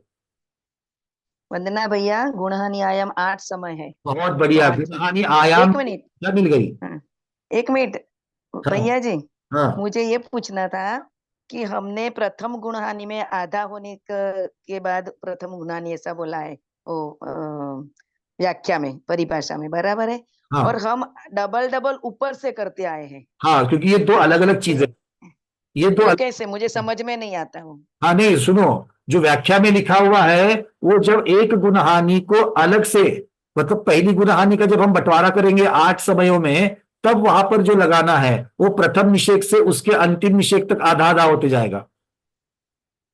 अच्छा वो गुणहानि अच्छा। के, एक गुणहानि के जो 8 आयाम दिए गए हैं उसमें पहले निषेक से 8वां, मतलब 8+1 9वें निषेक तक जाने के लिए, मतलब दूसरे गुणहानि का पहला समय जो है वहां तक आधा आधा आधा आधा होते जाएगा, मतलब जो कम कम जा रहा है वो क्या होगा। तो हमें ये जो गुणहानि का परमाणु निकाला द्रव्य, वो पहले निकालने का मतलब जब हम बंटवारा करते हैं तब। कंफ्यूजन नहीं करना, दो अलग अलग चीजें हैं, दो चीजें अलग है, दो अलग नियम है। पहला नियम जो आपने लिख के लिया है परिभाषा में, उसका अभी तक हमने उपयोग नहीं किया है, वो अब करने, अच्छा हाँ वो अब हम हाँ करने हाँ रहे हैं। और दूसरा जो बराबर। है, दूसरा नियम क्या है? पहली गुणहानि से दूसरी गुणहानि का द्रव्य, मतलब अब टोटल गुणहानि की बात कर रहे हैं, किसी निषेक की बात नहीं कर रहे हैं। पहली हाँ गुणहानि तो से अगली गुणहानि का द्रव्य आधा होता है, या फिर उल्टा कहेंगे तो अंतिम गुणहानि से उसके पहले पहले की गुणहानि का द्रव्य दुगना दुगना होता है। ये दूसरा नियम है जिसका उपयोग अभी हमने किया। अच्छा, तो इसका मतलब हमें पहला वो बोलना, वो हमें समझना चाहिए कि प्रथम गुणहानि से दूसरी आधी, दूसरे से तीसरी आधी, तीसरी से चौथी आधी, ऐसा समझना चाहिए, बराबर है ना? बिल्कुल ठीक, बिल्कुल ठीक। अभी उतना ही देखा। अब एक गुणहानि के अंदर वहां पर भी आधा होता है, किंतु वो कैसे आधा होता है उसकी चर्चा आगे आएगी। ठीक है। चलिए, अब जिनके प्रश्न है उतने ही हैंड रेस रखिए, बाकी लोग अपने अपने हैंड रेस निकाल दीजिए। अर्चना दीदी, आपका प्रश्न बोलिए। भैया जी, ये जो हमने पहले वाली जो ये जो अभी दीदी जी प्रश्न पूछ रही थी उसी से रिलेटेड है कि हमने अंतिम से निकाला और डबल डबल करके पहले वाले को निकाल दिया, राइट? सही 100 बात। से 200, 200 से 400, 800, 1600, 3200। लेकिन हम 3200 कैसे निकाले पहले वाला? ये यदि हम 100 ना निकालें तो पहले वाला 3200 कैसे निकालें? बदलना पड़ेगा आपको, गणित के नियमों की अपेक्षा से आपको सूत्र बदलना पड़ेगा।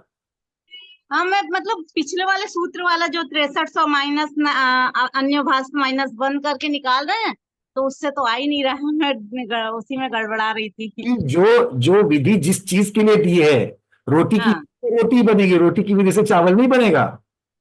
नहीं नहीं, वो सही है। तो मुझे लगा शायद ये अंतिम के लिए लिखा है, इसी बार जो अन्य भाष वाला में पावर कम कर दो। नहीं, इसीलिए हमने कहा ना आपको कि उसके लिए सूत्र बनाना पड़ेगा। आएगा, वो भी तरीका बना सकते हैं आप, होमवर्क में लगाइए उसको, उसके लिए सूत्र बनाना पड़ेगा, सूत्र बदल जाएगा उसका। लगा रही थी एक्चुअली।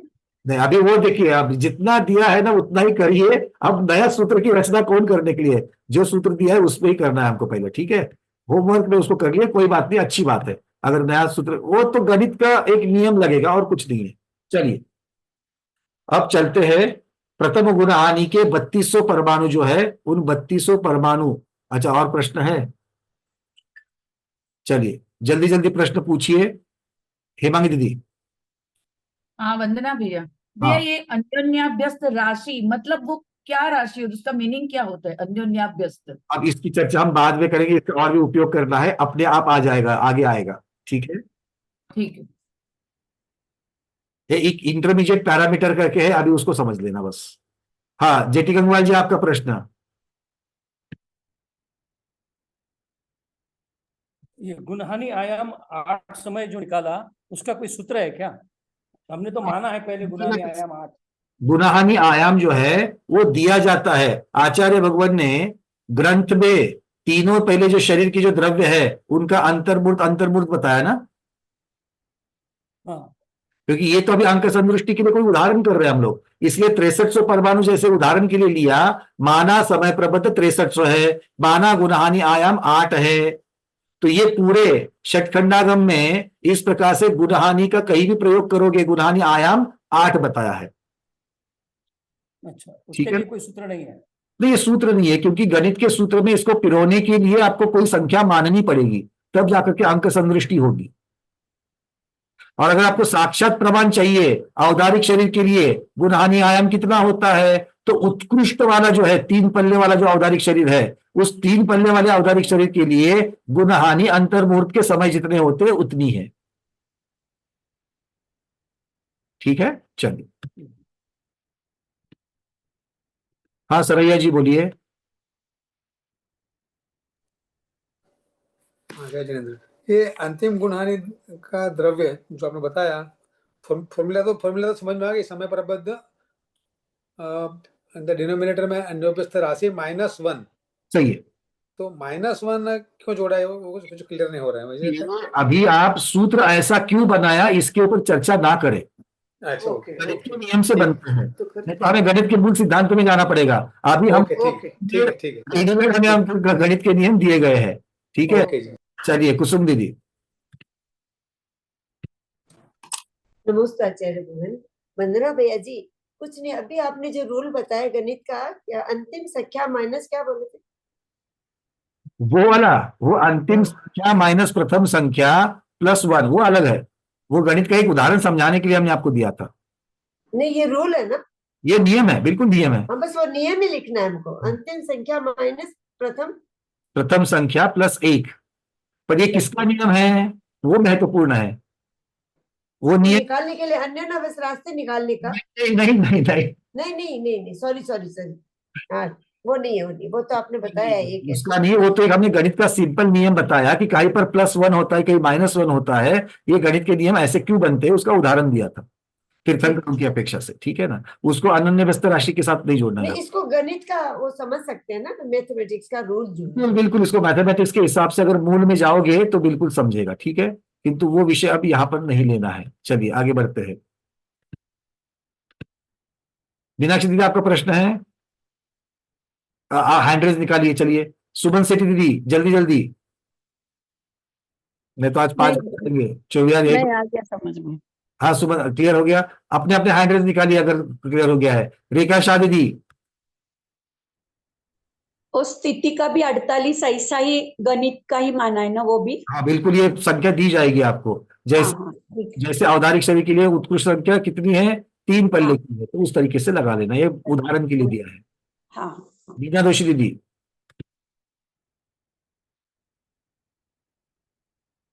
भैया जी आवाज आ रही है? आ रही जल्दी से बोलिए। चलिए, वो 32 का 63 कैसे हो गया भैया जी? हाँ किसका 63 कैसे हो गया? नहीं, वो जो 1600 और उसका 3200 हो गया ना द्रव्य। हाँ हाँ, तो फिर वो उसका 63 कैसे हो गया? 6 गुणहानि की संख्या को जोड़ दो। 3200 अधिक 1600 अधिक 800 अधिक 400 अधिक 200 अधिक 100। ये बंटवारा आपने किया है, तो आपने 6300 का बंटवारा किया है, तो उल्टा टैली कर लो कि जो 6 बंटवारे करे हैं उन 6 का जोड़ करोगे तो 6300 आता है कि नहीं आता? अच्छा, हाँ हाँ आता है तो एक बार बोल रहे महावीर भगवान की जय। ठीक है ठीक है।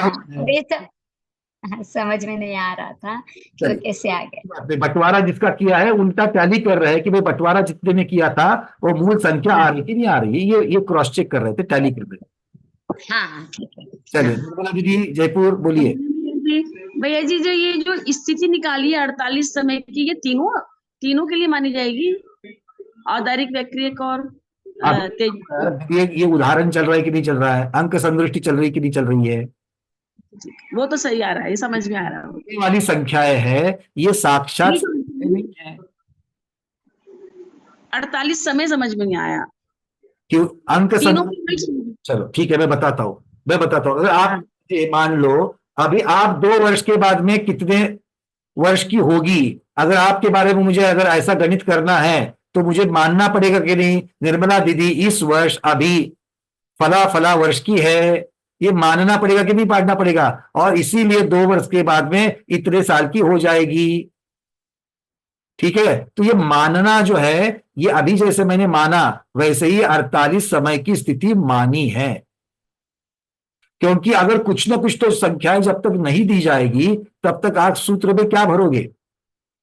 ठीक है, चलिए हैंड रेज निकाल दीजिएगा। तो सभी प्रश्न जो है उनकी यहां पर मैंने चर्चा करी है, जो लोगों ने चैट में दिए रहेंगे अगर आप हैंड रेज कर दोगे तो आपको मुझे अवसर देने के लिए इजी रहेगा। आगे बढ़ते हैं, चलिए। तो ये द्रव्य तो हो गया, 6 का बंटवारा हो गया। अब सबसे पहले जो गुणहानि है उस गुणहानि का हमें गणित करना है। चलिए, प्रथम गुणहानि के 3200 द्रव्य परमाणुओं का 8 समयों में बंटवारा। लिखिए, टाइटल दीजिए अगले गणित का। प्रथम गुणहानि के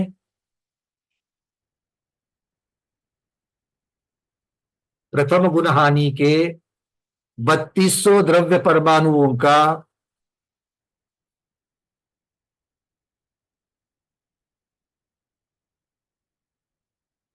प्रथम गुणहानि के 3200 द्रव्य परमाणुओं का 8 समयों में बंटवारा।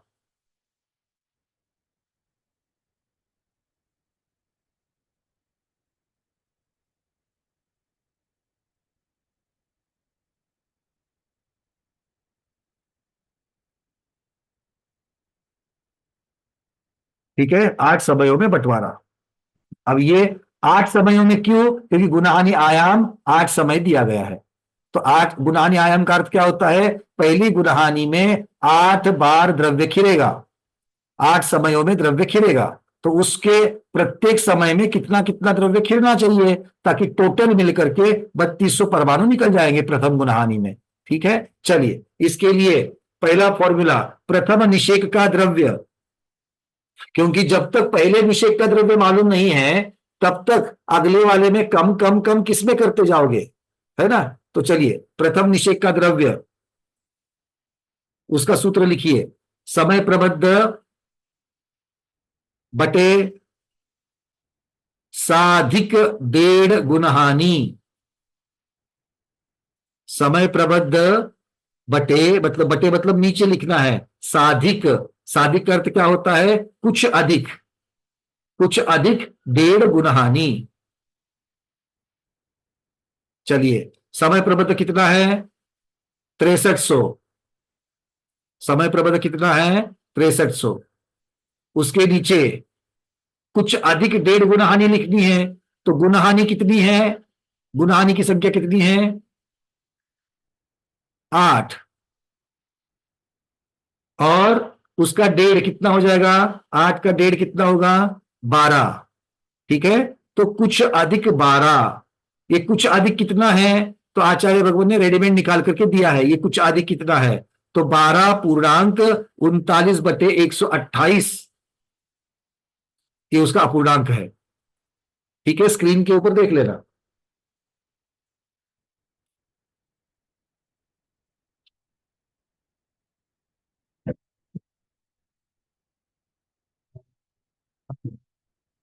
स्क्रीन के ऊपर देख लेना।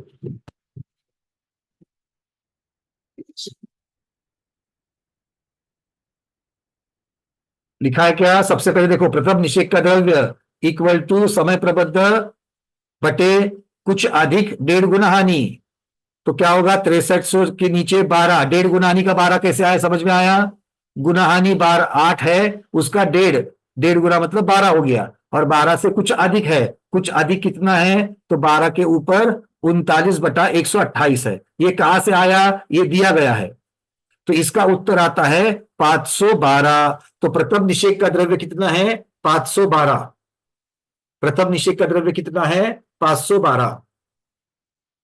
अब ये प्रति समय कितना घटाना है? ये प्रति समय कितना घटाना है? तो घटाने का प्रमाण जो है उसे क्षय कहते हैं। अब यहां पर एक परिभाषा लिखिए, प्रति समय द्रव्य को घटाने का प्रमाण, प्रति समय द्रव्य को घटाने का प्रमाण क्षय कहलाता है। चय कहलाता है। चाय मत लिखना, समय हो गया हो किसी का, किंतु चय लिखना।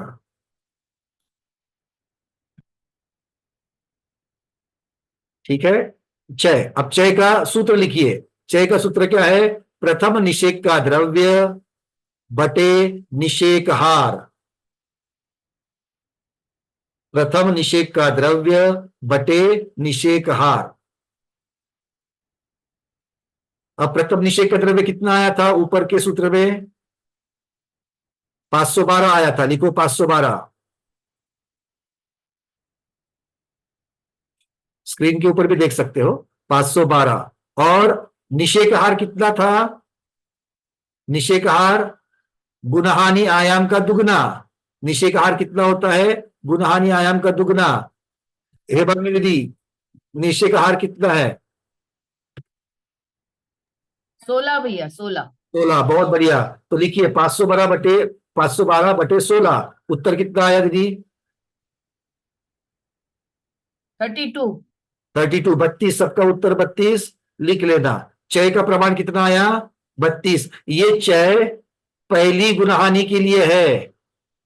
ये चय पहली गुणहानि के लिए है। दूसरी गुणहानि के लिए इससे आधा हो जाएगा। तीसरी गुणहानि के लिए उससे आधा हो जाएगा।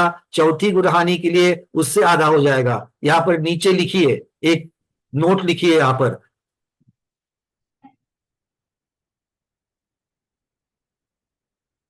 प्रथम गुणहानि के चय से,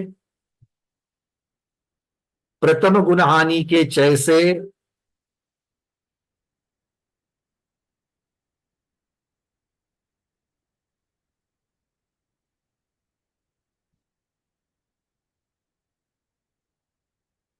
अगली अगली गुणहानियों का चय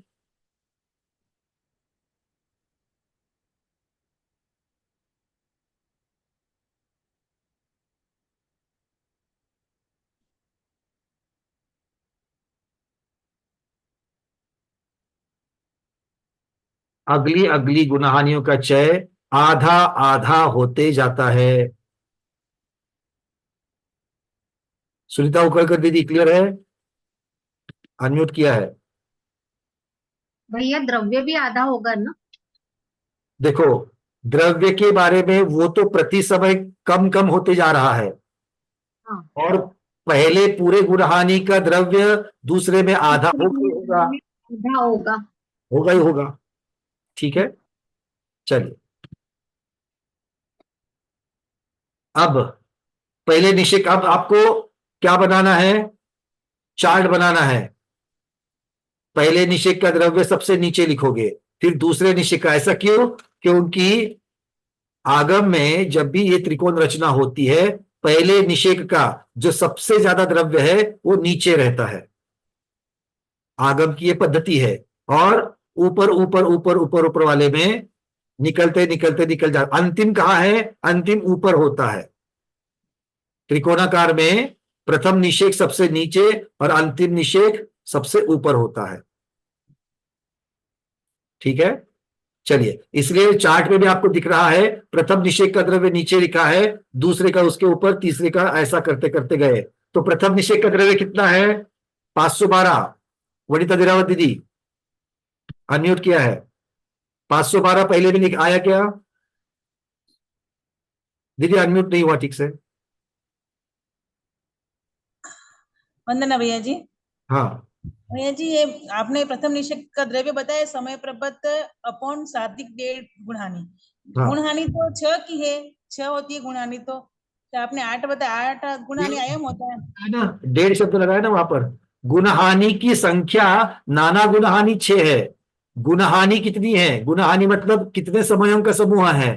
गुणहानि आयाम 8 समय का है ना? 8 समयों का है ना।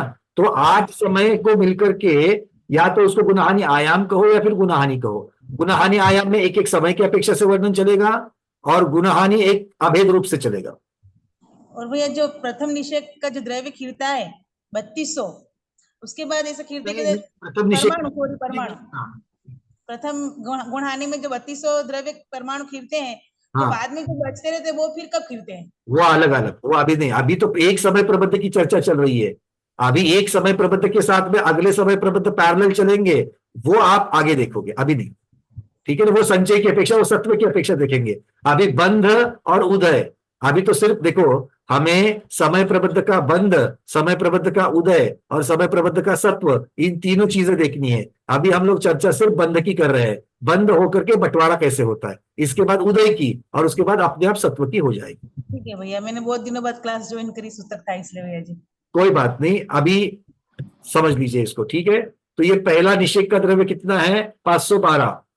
तो दूसरे का कितना होगा, दूसरे निषेक का, त्रिशला शाह दीदी अनम्यूट करिए।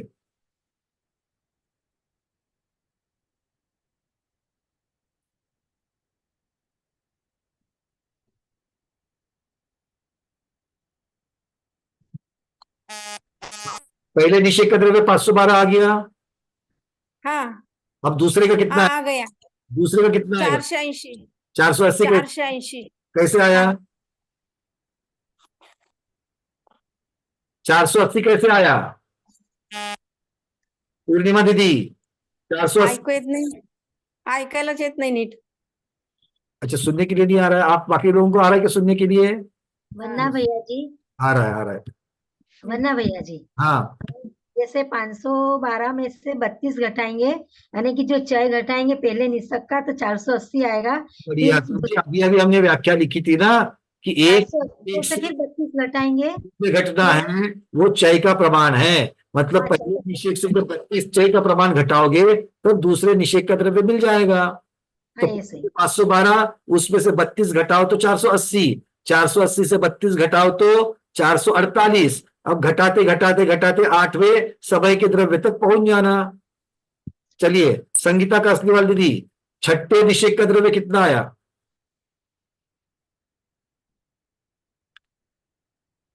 छठे निषेक का द्रव्य कितना आया दीदी, अनम्यूट करना।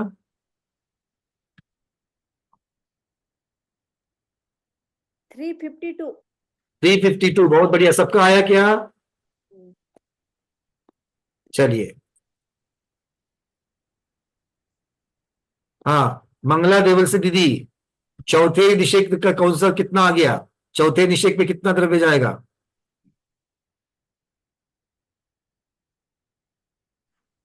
416। बहुत बढ़िया, 416। अंजना धाकड़ा दीदी, चेन्नई में कितना है बताइए, 7वें में कितना द्रव्य जाएगा? अनम्यूट, अनम्यूट करिए।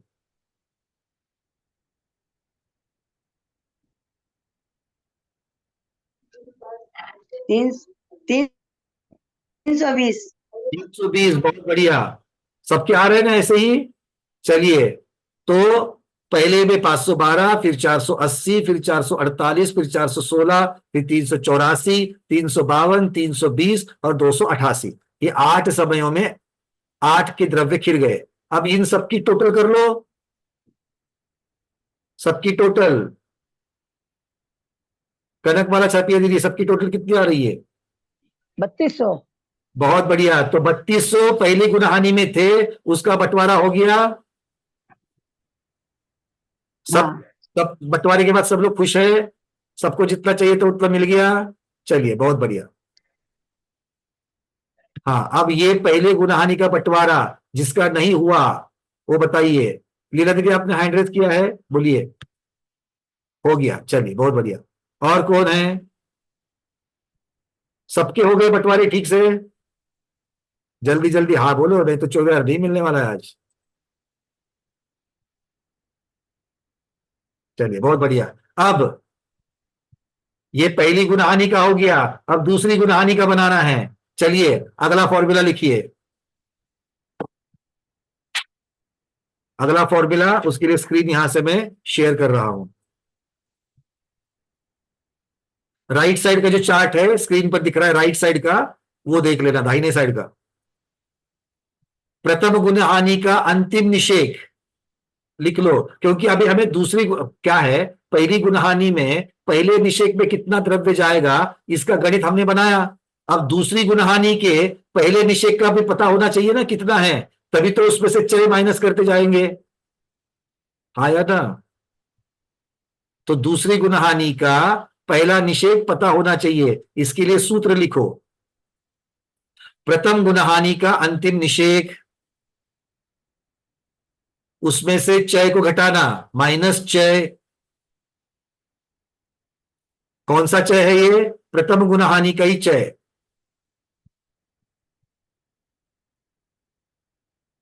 इससे क्या मिलेगा? द्वितीय गुणहानि का प्रथम निषेध का द्रव्य मिलेगा, इक्वल टू द्वितीय गुणहानि का प्रथम निषेध का द्रव्य। अरविंद जी कितना आया? द्वितीय गुणहानि के प्रथम निषेध का द्रव्य कितना आया?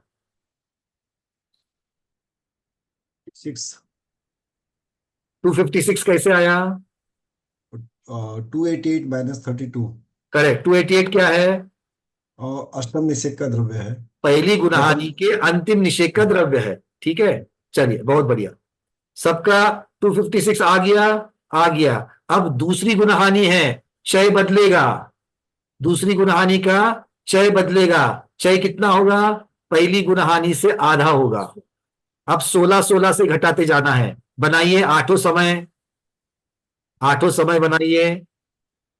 द्वितीय गुणहानि के प्रथम निषेध का द्रव्य 256 और 256 में से अब 16 घटाते जाना है 8 निषेध तक।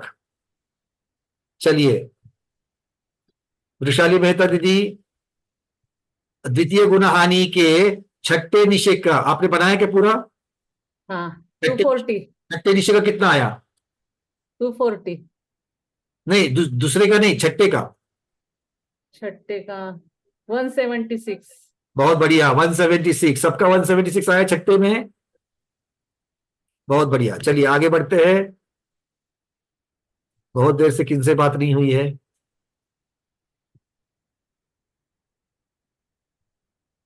अंजू पांडे दीदी, पांचवें निषेध का द्रव्य कितना है?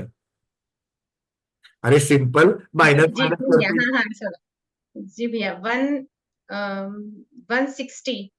पांचवे का संजोता दोषी फलटन से लिख रही है 192। आपका कितना आ गया? जी मैंने सर आपको 7 नंबर का बता दिया। 5th का होगा मैंने निकाला नहीं सर, मैं नीचे से निकाला। कोई बात नहीं, ज्यादा टाइम नहीं, निकालो।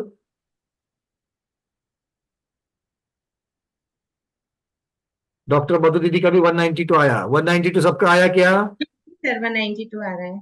चलिए बहुत बढ़िया।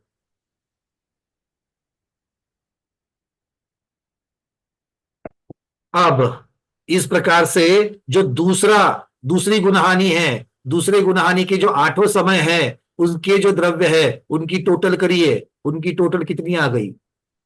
ज्योत्सना शाह दीदी, उनकी टोटल कितनी आ गई? 1600 भैया। 1600 आ गई?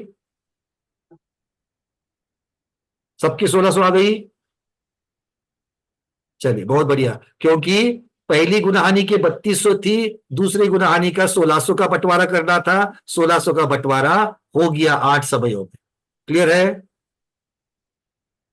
चलिए अब इससे आगे अब तक के जितने सूत्र बने हैं उतने ही सूत्र काफी है आगे की गुणहानि का बंटवारा करने के लिए। ठीक है, अब तीसरी गुणहानि। अब तीसरी गुणहानि, तीसरी गुणहानि का प्रथम समय, प्रथम निषेध कितना द्रव्य आएगा? तीसरी गुणहानि के प्रथम निषेध का द्रव्य कितना आएगा? विके जैन सर। 128। 128 कैसे किया सर? ये अपने थे ना, उसमें से 16 कम कर दिया। किसमें से 16 कम कर दिया? दूसरी गुणहानि का जो अंतिम निषेध था ना। बहुत सुंदर। दूसरी गुणहानि के अंतिम निषेध से उसके चय का प्रमाण माइनस करेंगे तो हमें अगली गुणहानि के प्रथम निषेध का द्रव्य मिलता है। तो दूसरी गुणहानि का अंतिम निषेध कितना था? 144। 144 में से उसका चय 16, वो माइनस करने से तीसरी गुणहानि के प्रथम निषेध का द्रव्य आ गया 128। बट अब तीसरी गुणहानि में यहां से आगे चय भी आधा हो जाएगा, 16 से आधा 8 हो जाएगा। अब तीसरी गुणहानि बनाइए चार्ट, तीसरी गुणहानि का चार्ट बनाइए। अब 8 8 माइनस करिए। पहला निषेध 128 का, दूसरा 20 का, तीसरा 8 8 8 कम करते जाइए। चलिए सरिता पाटिल दीदी, तीसरी गुणहानि का अंतिम निषेक द्रव्य कितना आया?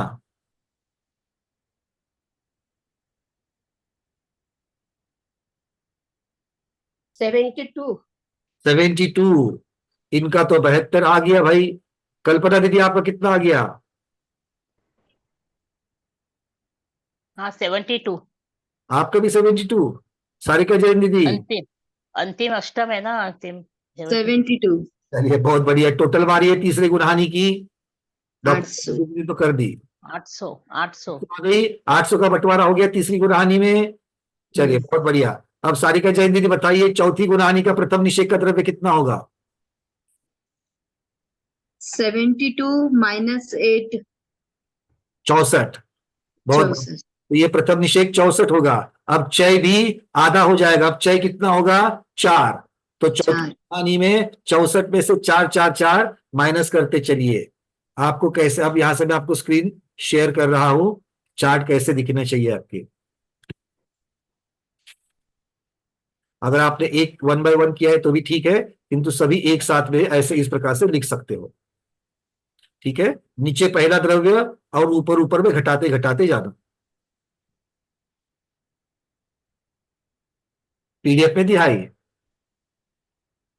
चलिए कहां तक आए थे? चौथी गुणहानि 64, 4 4 कम करते जाओ। अब सामने लिखा हुआ है तो हम प्रश्नोत्तर नहीं करेंगे। 64, 60, 56, 52, 48, 44, 40 और 36। अब इन सबका टोटल कितना होगा? सबका टोटल कितना होगा? 400 हो जाएगा। ठीक है, बहुत बढ़िया।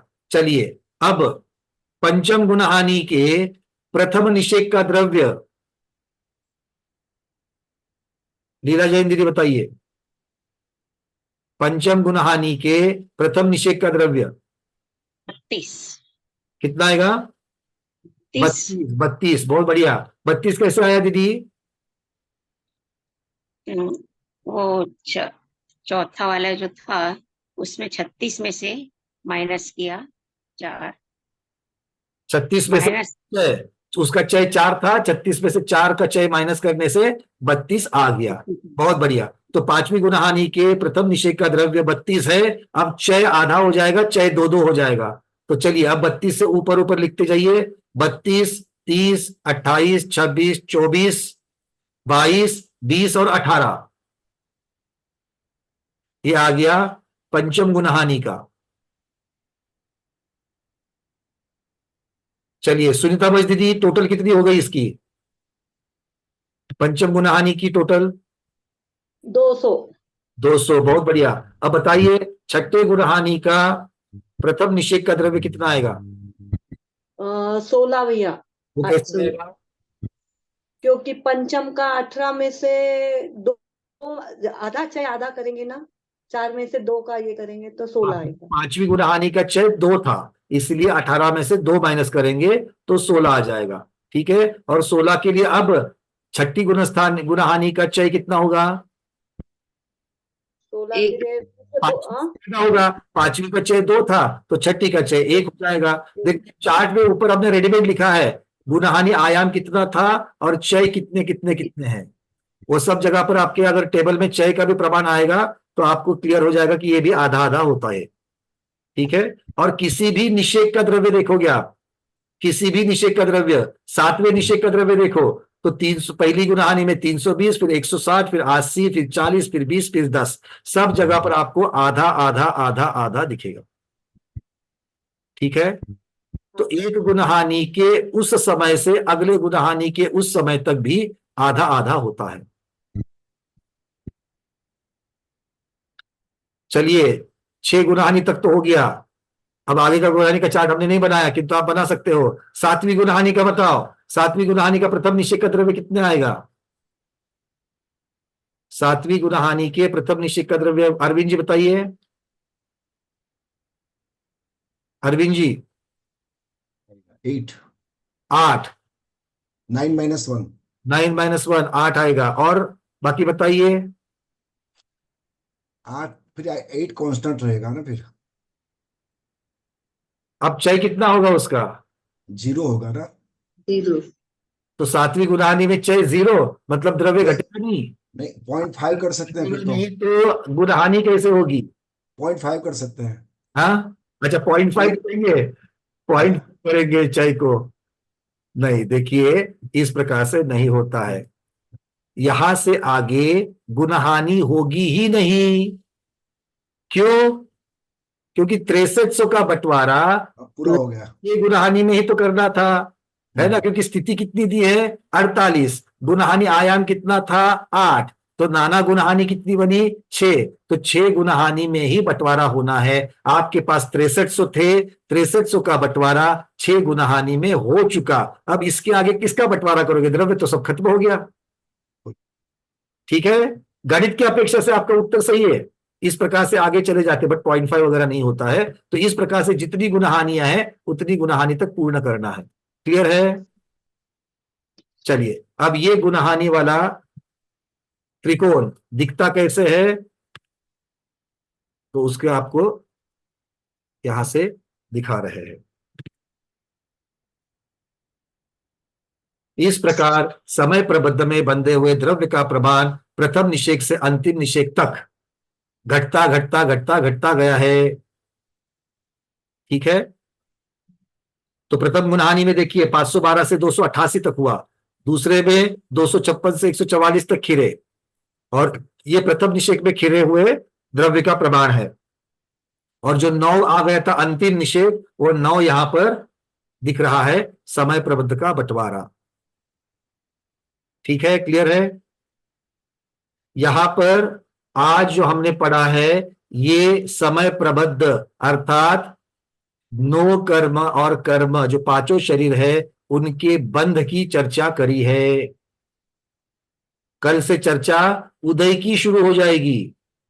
कल से चर्चा उदय की शुरू हो जाएगी। मतलब एक समय प्रबंध का जब आप बंटवारा करके उसमें से एक एक द्रव्य को निकालोगे तब वो उदय में कैसे आता है, और जब उदय में आएगा तब अगले समय का भी तो बंद हो रहा है। तो उदय बंद उदय बंद उदय बंद साथ साथ में कैसे चलते हैं इसको देखेंगे। आज जितनी चर्चा की, इस चर्चा को समझ में आया कि नहीं आया? मुझे लगता है इतनी सखोल चर्चा हुई है और आपने सारे के सारे प्रश्नों के उत्तर दिए हैं, कहीं पर भी आप रुके नहीं। इसका मतलब है आपको समझ में आ गया। देखो अभी मैंने वाक्य पूरा भी नहीं किया तो अंजू दीदी ने बटन दबा दिया। बोलिए दीदी। भैया जी, हमने जब निषेकाहार हमने 8 समय मान लिया था, तो फिर हमने उसको मल्टीप्लाई क्यों किया 2 से निषेकाहार डिवाइड कर शब्द अलग है, निषेकहार शब्द अलग है। निषेकहार का अर्थ होता है दुगना गुणहानि, और ये गणित के नियम के अनुसार चय निकालने के काम में आती है। तो दुगना करने का कोई रीजन रहता है क्या उसका? मतलब जो रीजन ये है कि आगे जा जा करके आधा आधा होना है ना उसको, तो गणित में आपको फाइनल उद्दिष्ट क्या है उस प्रकार सूत्र की रचना होगी गणित के नियम के अनुसार। अभी तो आपको इतना ही कहना है गणित के नियम। इतना सुंदर समझ में पहले कभी भी नहीं आया जितना क्लियर आज हुआ है। अभी जो समझा है वो 1 दशांश है। अभी जो समझा है आज वो 1 दशांश है। बंध को ही समझे है, उदय और सत्व को समझना है। और उदय और सत्व के ट्रायंगल्स इतने होते हैं त्रिकोण कि वो एक पेपर पर हम नहीं कर सकते हैं। ठीक है, कोई बात नहीं। तो आज के स्वाध्याय में इतना ही। आज के स्वाध्याय को के श्री चरणों में बारंबार नमोस्तु वंदामि इच्छा करते हुए यहीं पर पूर्ण करते हैं, यहीं पर संपन्न करते हैं। जैनम जयतु शासनम, जैनम जयतु शासनम, जैनम जयतु शासनम।